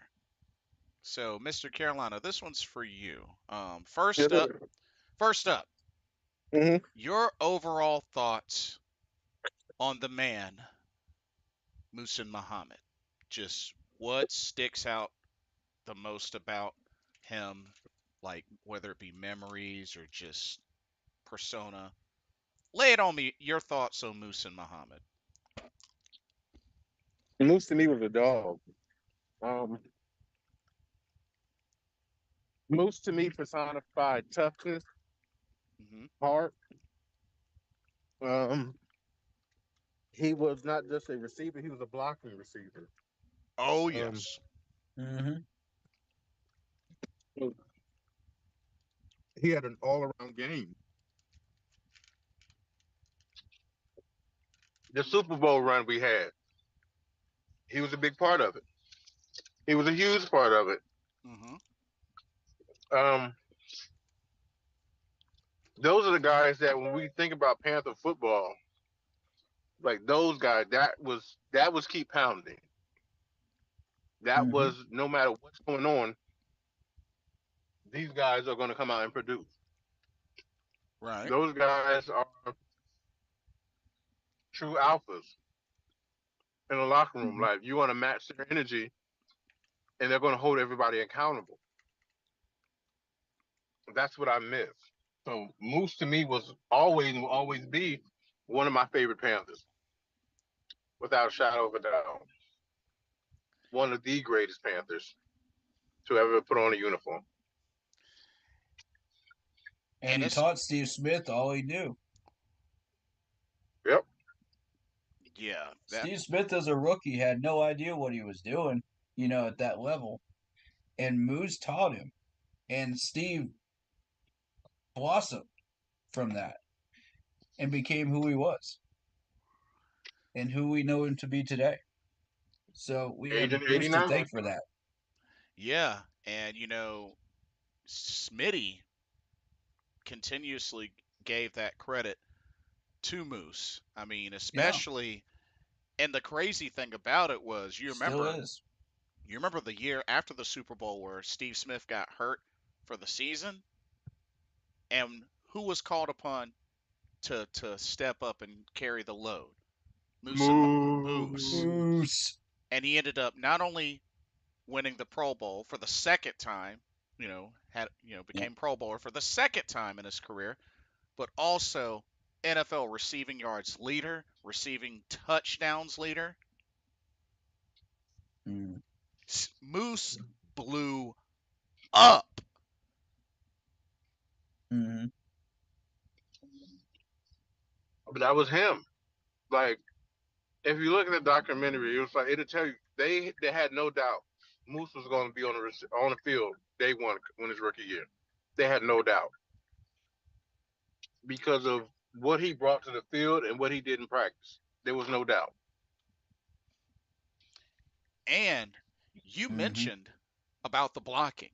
Dude, it didn't matter if it was Stephen Davis, Nick Goings, Deshaun Foster, you name it. Moose, when he set the blocks and the edge, Yeah. You know it's going to be a good run.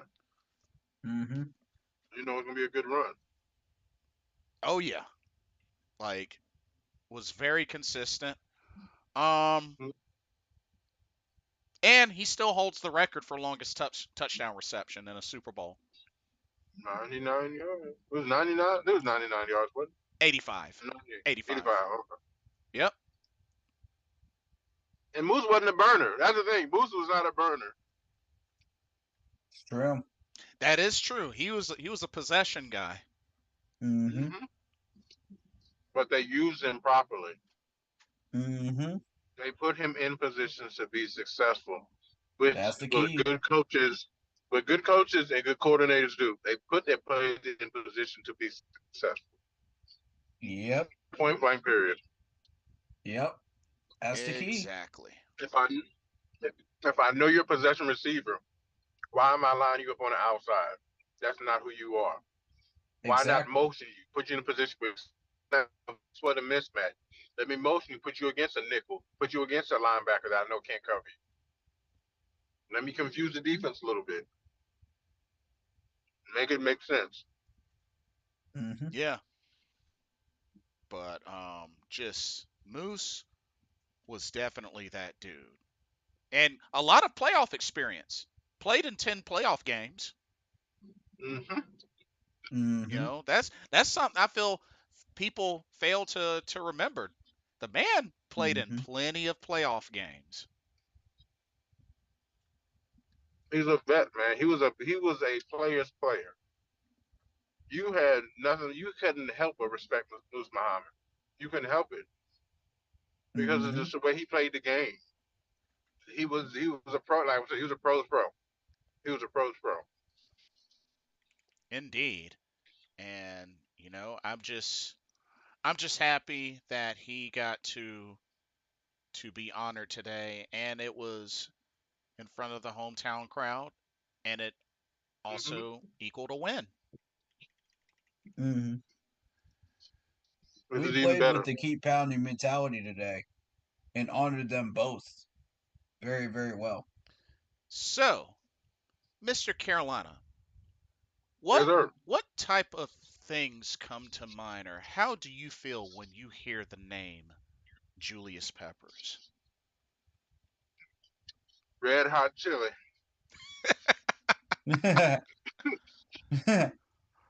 Red hot chili peppers. Julius, Julius Peppers to me, and I say all due respect. I say it was a freak athlete. Hmm. You Mm-hmm. should, sir, not be that big, not be able to move that well, and not be that damn agile at your size. That's ridiculous. And you played basketball too, Yep. Mm-hmm.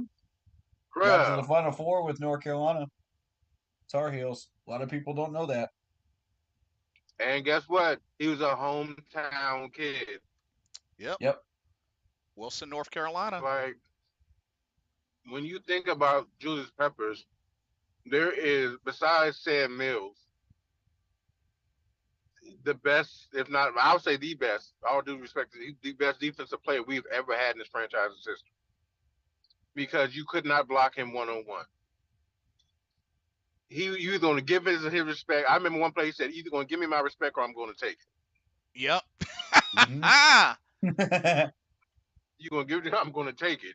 And if he going to take it, like that's a large man. Sorry, that is a large human being. Jesus Christ, you can have it, bro. I'm gonna fight you, but you can have it. but he personified. That's what I said when we talk about Jay. We always talk about it. That front four will, and I'm gonna say it will never be matched again in Panthers history because that was the best front four this franchise has ever seen on a field together at one time. Ah, the When fabulous when four. you that front four was, and then you had Dan Morgan and Beeson as linebackers. Hmm. Oh my God. Like, are you kidding me? They That's the all defense. four of those guys were animals. Yo, that's what I'm saying. When you look at that team, and then you have Rucker and Pep on the ends, Oh yeah. Ooh, you you have a whew, that's the that's best why D line in the league. that's that was without question. Yeah. That's what when you look at that team and you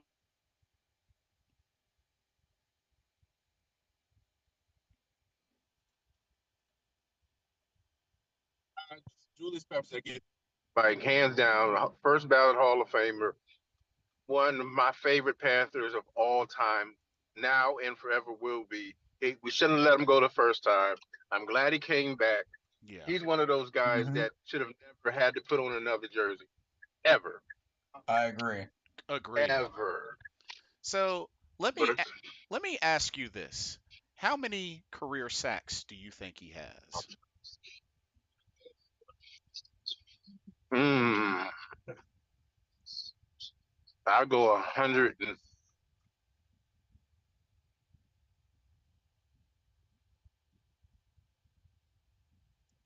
Said 100. Oh yeah, yeah, yeah. Yeah, it'll be interesting. I'm very curious to see what number he ends up thinking because I want to see how close he can get because I was pretty amazed when I heard the number. Uh-oh. Just in, Cincinnati has just beaten San Francisco 31-17. Nice, nice. Wow. Watching it Hey, right now. Pastor Ken, thank you for the like. Appreciate you. But oh, so that's three in a row. First time the Bengals have won 4 Wow. out of conference games. So that's three straight losses for the Niners.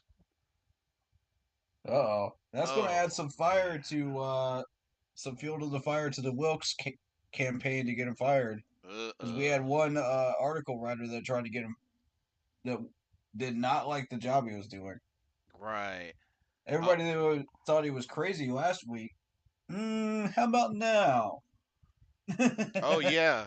Uh Whoa! Look at Joe Burrow's numbers. 28 of 32, 283 yards, 3 touchdowns, no interceptions, a rating of Ooh boy. 134.8.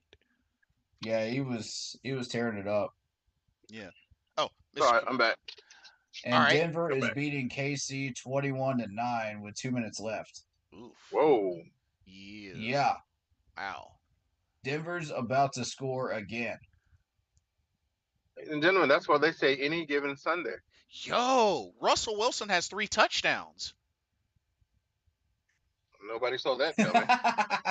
I like how they have the number Travis Kelsey with Taylor Swift in attendance. Oh, this man, Russell Wilson's stats 12 of 19, 114 God, yards, 3 touchdowns, but he's been sacked 6 times. Dang. Yeah, well, their line is terrible too. That is true. wow. But what number do you think of, Mr. Carolina? Julius Peppers' career sack I total. say 175. 175.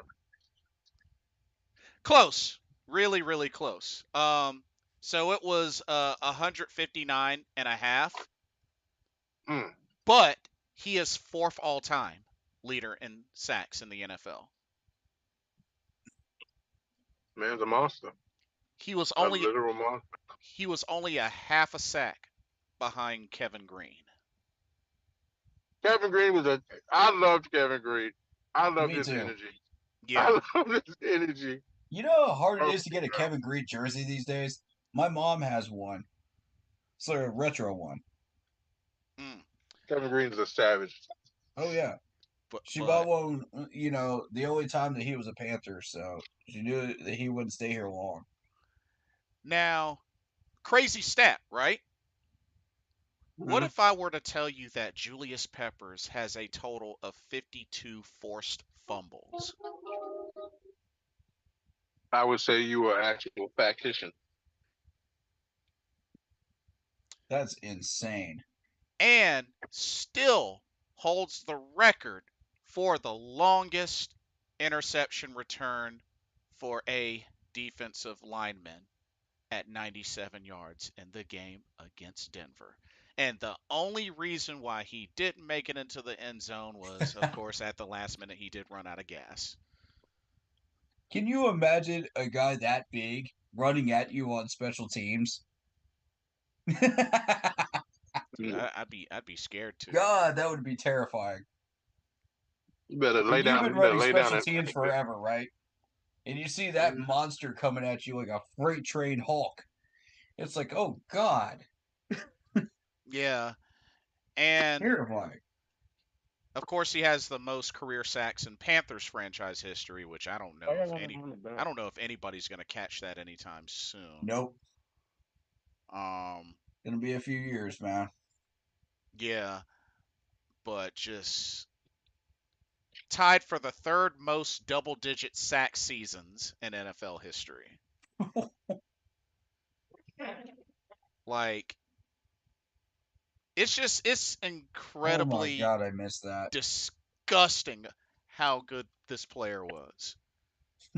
Like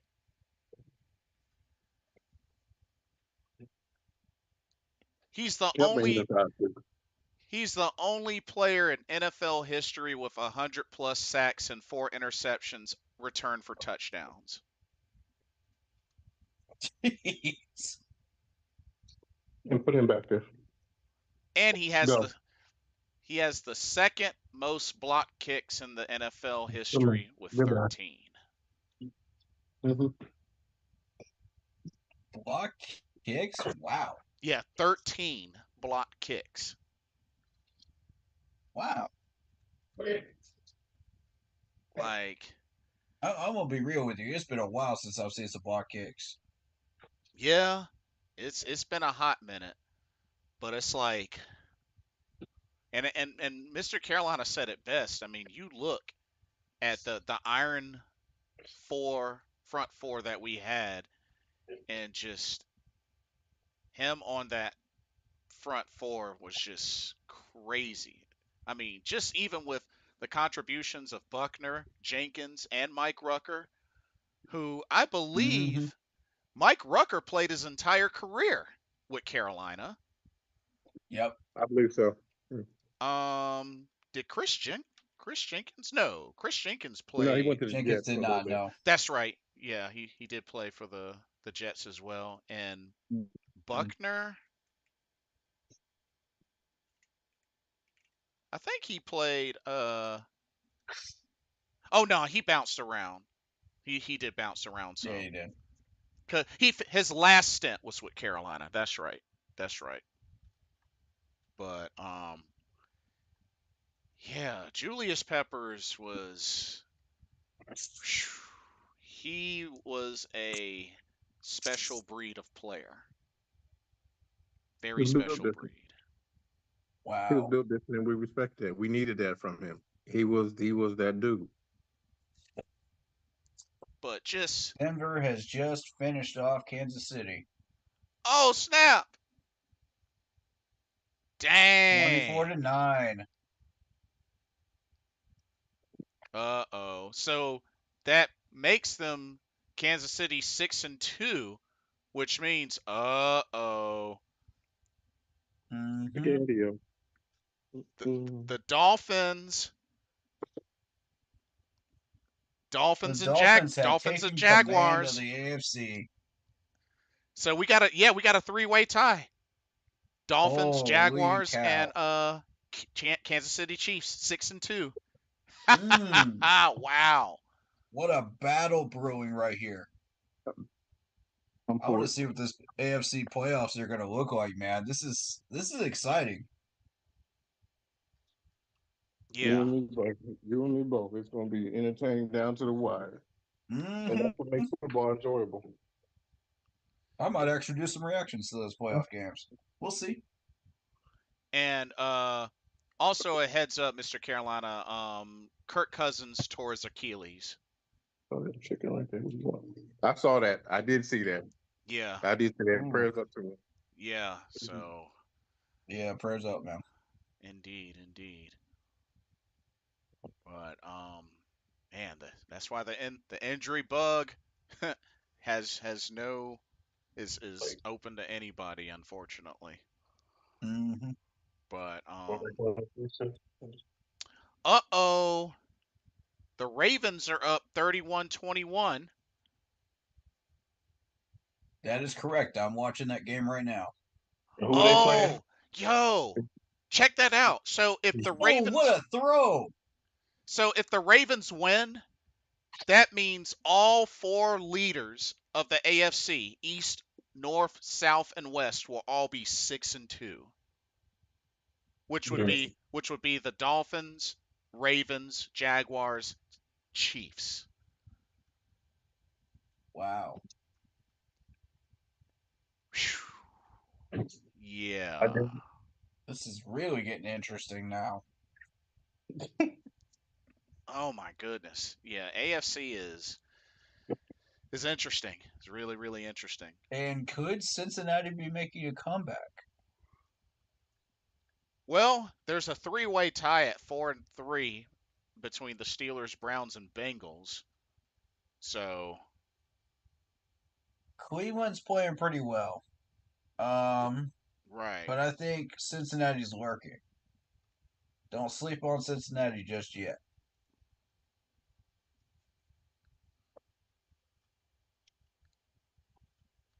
And right. And so I'm looking at that Green Bay score right now, and Jake Lutz has been really good. So those losses are not on him. Mhm.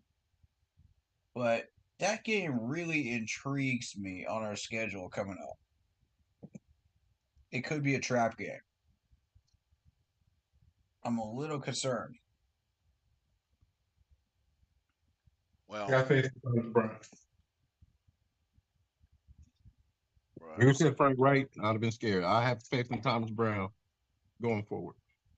indeed, indeed. I do too. But anyway, shoot. I guess we'll go ahead and do final thoughts cuz I mean, we got the dub, you know, much needed. But we got Mm-hmm. to take it one game at a time. We got the Colts next, and that's another home game. That is another home game. Yeah. So, Looking Mr. forward to Carolina, that. we'll start with you. Gentlemen, I am happy. We got a win. Um, I'm happy we don't have to come on here another Sunday and be mad and distraught because our incompetent head coach doesn't know what he's doing. Mm-hmm. Um, I'm happy our defense bend but didn't broke. Mm-hmm. Hmm. So as always, man, like let's keep pounding, let's keep momentum going. Like I'm anxious to see what the next game holds. I'm anxious to see if we can carry this over into the next game and the defense, get healthier and start playing better. And offensive line, I don't know what y'all need to do, but y'all need to protect our franchise quarterback, and we need to open up some running lanes, like immediately, because it looks you would only have 50 yards of rushing as a professional player. It's pathetically sad. Mm. I'm gonna call it what it is. That's pathetically sad.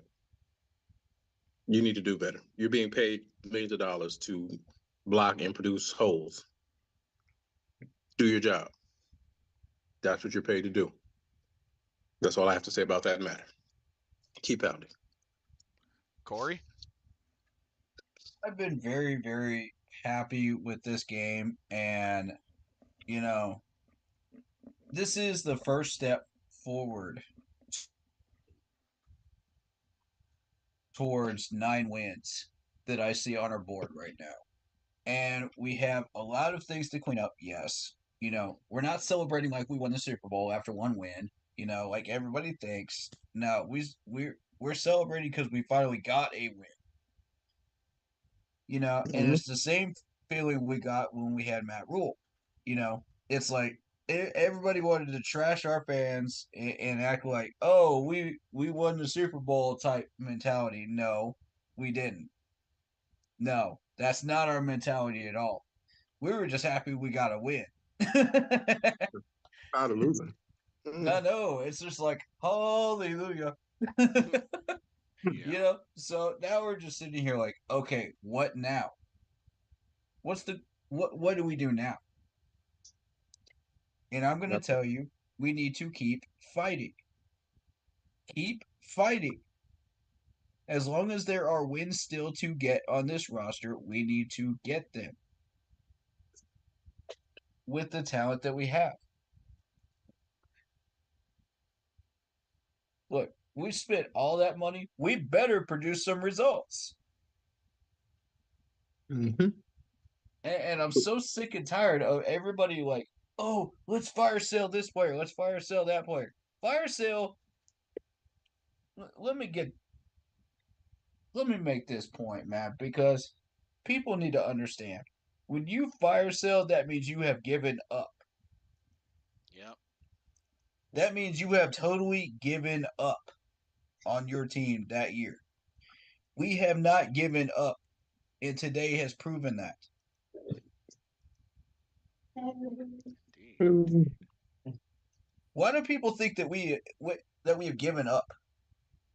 We just changed the play calling to Thomas Brown, and again, if anybody believes the bullshit lie that uh, Frank Wright is not going to micromanage Thomas Brown, Mm. I got a horse to sell you in my backyard. Like the second I saw that, and I'm saying this for Mr. Carroll's benefit because I don't think he heard our reaction to that. The second I heard that lie come out of his mouth, I said bullshit. Yeah, pretty much. Yeah. Yeah, he's full of tartar sauce. He's full of tartar sauce. I'm like, there's no way. There's no way anyone believes that. He's fooling himself at this point. So I ask you, where do we go from here? We got a Colts game coming up. Yep. We got a possible win. We got all this weaponry that everybody thinks we don't have. I'm sick of people saying, "Oh, we don't have weaponry." Baloney. We have weaponry. All these guys came from teams that they were number one at their positions. Okay, and they did things with those teams. They made playoff pushes. So yeah, Miles Sanders isn't producing because of the big contract. Yeah, I'll give you that one. But the rest of these guys, look, man, the heart and the gusto and the backbone and spine I saw today mirrored that of what I saw when we had Ron Rivera as the head coach Mm-hmm. for a number of years. And I'm sitting there like, can we do that again? Can we run that back again? Because that felt damn good. It did. It really did. Excuse my French, but this is becoming a PG stream again. That felt damn good, and I want it back. You know, when you play like that, you're going to get results. Period. Point blank. Mm-hmm. Now, yes, we still have some stuff to do. You know, it's not like we have suddenly become Super Bowl caliber team overnight. Nah, that ain't it. We're still the Carolina Panthers. We still suck. Yeah.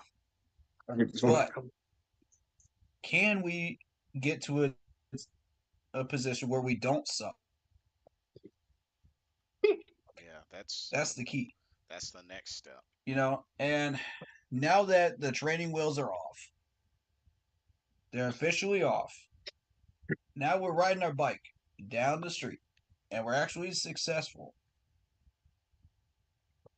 Frank says, "Hold up. I got to put a stumbling block in the way. This ain't working for me. I got to try to keep my job." I mean, Frank, seriously, get out of your own way. You are messing up this team and you're pissing everybody off. Stop it. I've had enough. Frank needs to go. Frank straight up needs to go.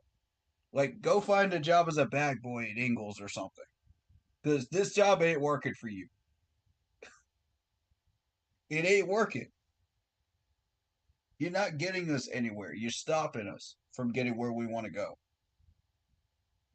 You carried over the same dumb habits that you from Indianapolis, and you expected different results. Nah, bro. It ain't working. When David Tepper has to step in and tell you either you change this or you're losing your job, you know you fucked up. Hmm. Hardcore fucked up. So I need everybody to stop saying the owner's meddling. I need that to stop. Let me tell you the difference between an owner meddling and an owner doing his doggone job. What you saw from Tepper right there was an owner doing his job. Now, Arthur Blank and Jerry Jones are meddlers. Oh yes. Hardcore Yeah. meddlers. Good examples. Good examples. I have watched Arthur Blank just roaming down the sidelines during Atlanta Falcons games, telling everybody how to do their job, telling everybody what he wants, and he doesn't get what he wants, and he starts pouting. And I've seen him get frustrated on the sidelines, and I'm like, this ain't it, bro. That's what it looks like when your owner is doing too much. That part. Jerry Jones is doing too much. When you gotta act like an absolute clown and bring in clown type talent, to feed your ego in Dallas, and these guys don't produce in the playoffs again and again and again, and you wonder why because you keep hiring the wrong dang coach. Gee, I wonder why. Like you even hired Mike McCarthy for goodness sakes, and you couldn't get it done. Like, stop pretending like you're not overreaching, Jerry. We know you are. And interesting thing today was Roger Goodell was actually in the press box with Yeah. David Tepper and his wife. Yep. Sure was. I think a lot of people miss that, you know, and it makes me wonder what they were talking about because Roger just got a 3-year extension. Oh yeah, that is true. That really, I'm gonna let that sink in for a second. 3-year extension when he has been one of the worst commissioners we have ever had in the NFL history, if not the worst. Why does this man deserve a 3-year contract extension? So to me, it brings back memories of Bill Belichick had lunch with Roger Goodell, and Bill Belichick had him in his back pocket. Everybody knew this for a number of years. And y'all remember what happened, right? New England got caught with Deflategate. They got caught with Spygate. Spygate. Yep. Yeah. So it makes me wonder what is going on here.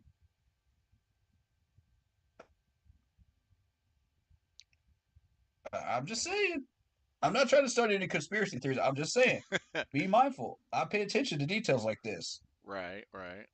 And it spooked me, man. I didn't like it. Even though we were winning, it still spooked me, man. Because it made me wonder, did we just sell ourselves to Roger Goodell to get a win Ooh, Oh, or multiple wins? I hope not. Oof. that better not be the case. So, something to think about, man. Or did we just win on our own with our own integrity? Hopefully it's the I'll latter. let you guys decide that one. But right now, I'm gonna believe that we won on our own integrity. Same. So, with that in mind, I've got so much love for these players that have put their heart into this game and made things happen today. Mm-hmm. I got so much love because y'all believed in the dream that we could get 9 wins at the end of this road and a possible playoff spot. And it's still possible. Ladies and gentlemen, it's still possible. We can still do this. Atlanta just lost today. Guys, it's a real possibility. We're not done yet. Stop saying that we're done. We're not done yet. There are 10 games left. Yep. 10 games. Now, I understand the argument of, oh, we're just sacrificing our position in the draft. I understand that. Because what if we fail? But what if we succeed? I'm turning this around. What if we succeed and we get the 9 wins that we want? And we get a playoff spot for the first time in how many years? Since 2017. Imagine the joy in this fan base when we finally secure that spot and take this division back. Imagine the love and the happiness that you're going to see on these streams and in these chats. We won't have to sit here and be angry anymore. And that's what I'm telling these players. Keep going with your source of inspiration, your original source of inspiration. Whatever made you want to play this game at the intensity level that got you there. Use it again. Indeed. Use it again and again and again and again until it gets you what you want. Do not stop. Just because you won one game, don't stop. Don't let off the gas pedal. Keep going. You will find happiness and success at the end of this road. So, if we can clean up what we can clean up and we get this team straightened up, little by little, it's going to take work. Mm-hmm. It's going to take sacrifice. It's going to take blood, sweat, and tears. Mm-hmm. But if we can do it, the rewards are great. The light is there at the end of the tunnel, and we have just taken our first step towards it. Now keep walking. I believe in each one of these players. I believe in everybody that is supporting this team. I believe in everything that we are doing right now. Do not let $70+ million go to waste. Because I guarantee you, if anybody is the most pissed off about that, it's going to be me and the Charlotte taxpayers. Let's think about this, man. That 0-6 start, they are legally obligated to pay taxes on this stadium. They do not have a choice. I don't think people get that. If you live in the city limits, you have a right to be pissed off right now.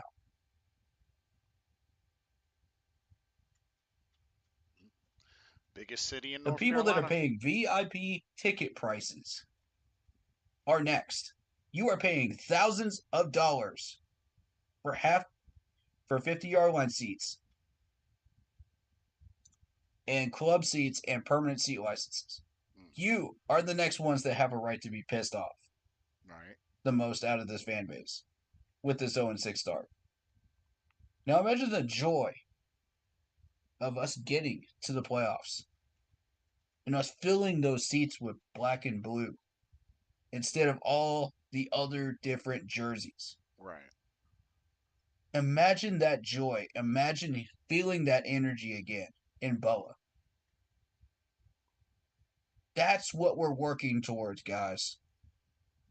We can do that right now. We don't have to wait until the end of the year. We can do that right now.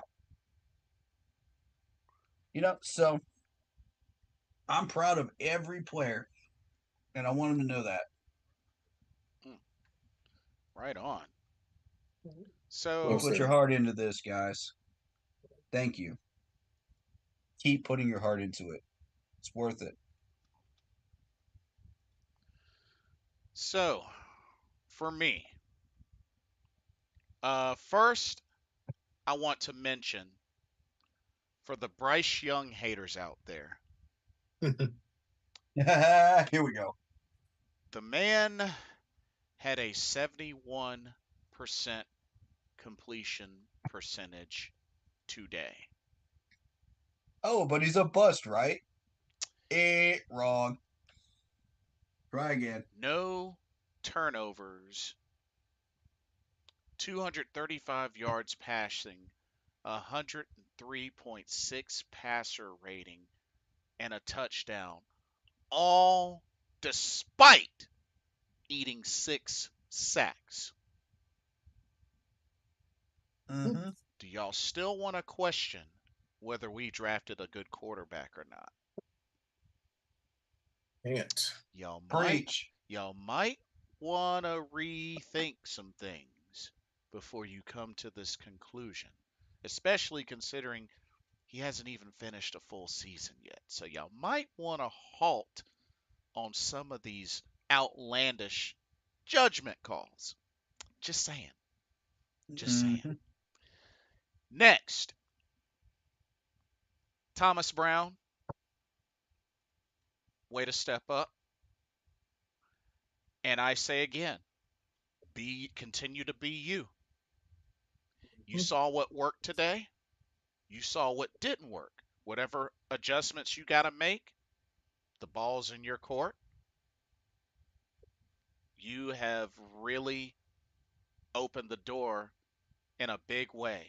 Your first career NFL offensive coordinator play calling duties today resulted in a win. Let that seep in and you build from that. Build from that. I can't stress that enough. Build from that. Folks could say, "Oh, but you only won by 2 points." I don't care. I don't care. You And it's a build. win. A win is a win. Facts. Like, folks have to remember, we haven't won a game until today, ever since week 18 of last season. Do y'all realize how big of a gap that is? Massive gap. Come on now. Also, thank you for winning the Hall of Honor game. Yeah, you better have. Yes, sir. Shout out to Musin Muhammad, Julius Peppers as well. Mm-hmm. Much Hot needed. way to come off of the bye week in a big way with a statement victory. Now, Austin Corbett, now that you're back, I need you to do a little extra credit. I need you to do a little extra credit. I need you, and maybe with some collaboration with Bradley Bozeman, I need you both to be the cornerstone / leaders of this O-line. Mm-hmm. I need it to be the both of y'all. Facts. It has to be the both of y'all. Now I understand. Icky struggled. Moten struggled. Mm-hmm. But let's not underestimate motivation, helping each other out. If y'all gotta do the extra reps, even if it's in extra bulk of like 20, 30, 40, 50, I don't care. Get them going. Give Mm-hmm. them the opportunity to turn the ship around, but you two have got to lead it. Yes. Mm-hmm. Austin Corbett, you've been to the big dance. You've won at the big dance. You know the fans are saying you are like the main driving force of this offensive line and how much we missed your presence. I know you came back, ACL injury. I know that's no little thing. But by the grace of God, you are back. You are healed. We need Super Bowl Austin Corbett to show up for the rest of these games. Facts. And I'm going to need the rest of the O-line to feed off of that so that they can contribute. Because we might Mm-hmm. not be able to make any other additions or anything like that on this O-line for the rest of the season. That's a possibility. After all, the trade deadline hits 4 p.m. this Tuesday. But don't let the 6 sacks bring y'all down. Please, I know we can nitpick. I get it. I totally get it. But feed off Mm-hmm. of the momentum of each other and the fact that y'all were there and it equaled a win. Mm-hmm. Defense. Y'all did something very special today. Not only did y'all keep the Houston Texans from points in the first quarter, y'all did more than I think y'all really realized that y'all did by keeping them out of the end zone and no field goals in the fourth quarter. That is huge. I don't even remember Mm-hmm. the last time we did that, and it equaled a win. Facts. Build off of each other. The only way that we're going to be able to do this, y'all have to build each other up 100%. The discipline today was fire. Only 3 penalties in the entire game versus the Texans' 10 penalties. Y'all should be proud of yourselves for that. I need each and every Mm-hmm. one of y'all on the team to take all of these and build off of them. Mm-hmm. And whatever you got to clean up, clean up. Mm-hmm. We got the Colts next. Another winnable game, and y'all will be back at home in front of your hometown crowd. Mm-hmm. I need y'all to really lock down on the things that worked out today and build on those things. One game at a time. Don't look so far ahead to playoffs. One game at a time. True. Good point. That's one of the main things of how we were able, going back to 2015, each one of those wins, ways were found to win each one of those games. Y'all have an opportunity to make history. You showed how bad y'all wanted this win today. Mm-hmm. How about make history? Go on one of the biggest comeback win streaks in NFL history. They don't think y'all can do it. The analysts don't think y'all could do it.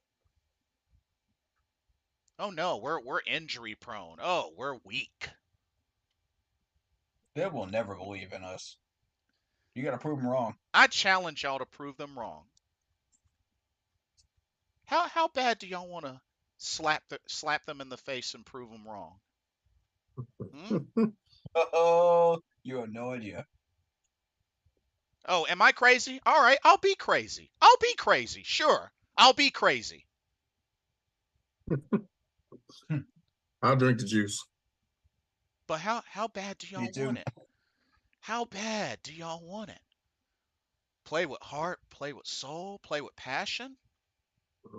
Let's see it. Mm-hmm. Can you build a win streak? Make history. Make history. Starting now. One game at a time. Make history. Mm-hmm. Mm-hmm. Frank Reich, you might have to just sit back and just watch all the action because Please. I mean, if all this goes how I believe it is possible that it can go, I mean, it's cool that, you're the head coach, that, that's your job title, but at the end of the season, we're gonna know who the real deal is. Mm-hmm. And It ain't you. Yep. Take off the Scooby mask. So that's all that I can really say. But keep pounding, Mm-hmm. Mm-hmm. and we're gonna get through this. Keep pounding. First win of the season. First of many. First of many. Yep. Thank you, Mr. Carolina. First of many. First of Mm-hmm. many. Get her done. It is up to y'all whether or not we hear more of Sweet Caroline. Ba, ba, ba. Facts. And you know what? It's been a while since Bank of America Stadium has played that in succession. Just saying. That's true. Just saying. Make history. Y'all have gotten off to a start today. Let's keep it going and make history. It's the beginning. I want to thank everyone for coming out tonight and joining in on the celebration. That's right, the celebration. Hey, say it again. The Hey. celebration. But it's one win. The celebration We'll take it. I'll take it too. You Of got to the- get one to get you two. That's right. of the Carolina Panthers' first win of the season at Mhm. home over the Houston Texans. One of many. A Mhm. taste of things to come. Mm-hmm. Yes, sir. It has been a pleasure being able to celebrate this with my co-hosts, my partners, my friends, my brothers, Hey. Corey and Mr. All Carolina. family. Okay. This day was bound to happen, ladies and gentlemen. It was only a Indeed. matter of time. Indeed, good sir. Indeed. It's Yep. about time. Better late than never. Better late than Facts. never, indeed. Mm-hmm. So, Mr. Carolina, where can these lovely people find you and keep up with you Man, you already after know. this win. After this win, man, you already know, man. Y'all can find me on TikTok at Mr. Carolina 2. You can find me on the Bleeding Carolina Blue podcast here on YouTube. You can find me on Instagram at Mr. Carolina 4. And also, my brother and I, Jason, are venturing on a journey together. I'm throwing this plug in here, Jay.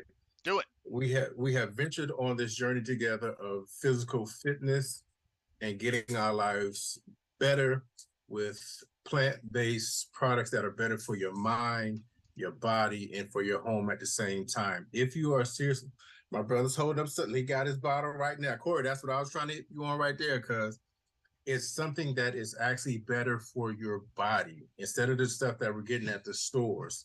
He got his, I got mine. If you're interested in not only getting yourself better, if you know somebody that's had high cholesterol, high blood pressure, somebody on diabetes, you have somebody, some of us older folks, you got a prostate issue. If you're interested, either DM myself, DM Jason. We will get you guys up with the products that are better for you, better for your body. And again, these are plant-based products that are good for your body and not the generic stuff that they try to push out to you in stores. But again, holler at me, DM Jason, DM me again, so we can get on this journey together. Thank you so much. Yes, And sir. Corey, where can these lovely people find you after this awesome first win of the season? You can find me at Keep Pounding in all caps on YouTube. And you can also find me on Facebook, Keep Pounding in all caps for the Facebook group page. Um, yeah. Uh, Amazing win. Just happy to be here, man. And stay happy, healthy, well, everybody. Yes, sir. Indeed. And this has been really, really awesome. And y'all stay tuned because I don't know about y'all, but we plan on beating the brakes off of those Indianapolis horseshoes. Like and subscribe, everybody. Look forward to Yes, joining sir. us. So, for another Carolina Panthers Talk live stream brought to you by Blitzball Champ Gaming, Keep Pounding, and the Bleeding Carolina Blue podcast in full effect. My name is Blitzball Champ. Yeah, dig. It's your boy, Mr. Carolina. Holla at me, baby. And let's get a name for this panel, man. Let's get a name for this panel. Throw it in chat, throw it in the comment section. Whatever you want to do, we'll vote on it. We'll figure it out together. Just let us know, man. It's your boy, Keep Pounding. We will see y'all.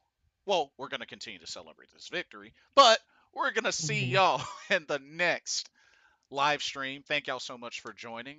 Hope everybody Yes, has a blessed evening and a blessed week as well. absolutely. Getting ready to go into Absolutely. November, so get prepared. Next Sunday, be sure to change your clocks, adjust your clocks. So just wanted to throw that out there. Oh, God. Thank y'all so much. Good night, everybody.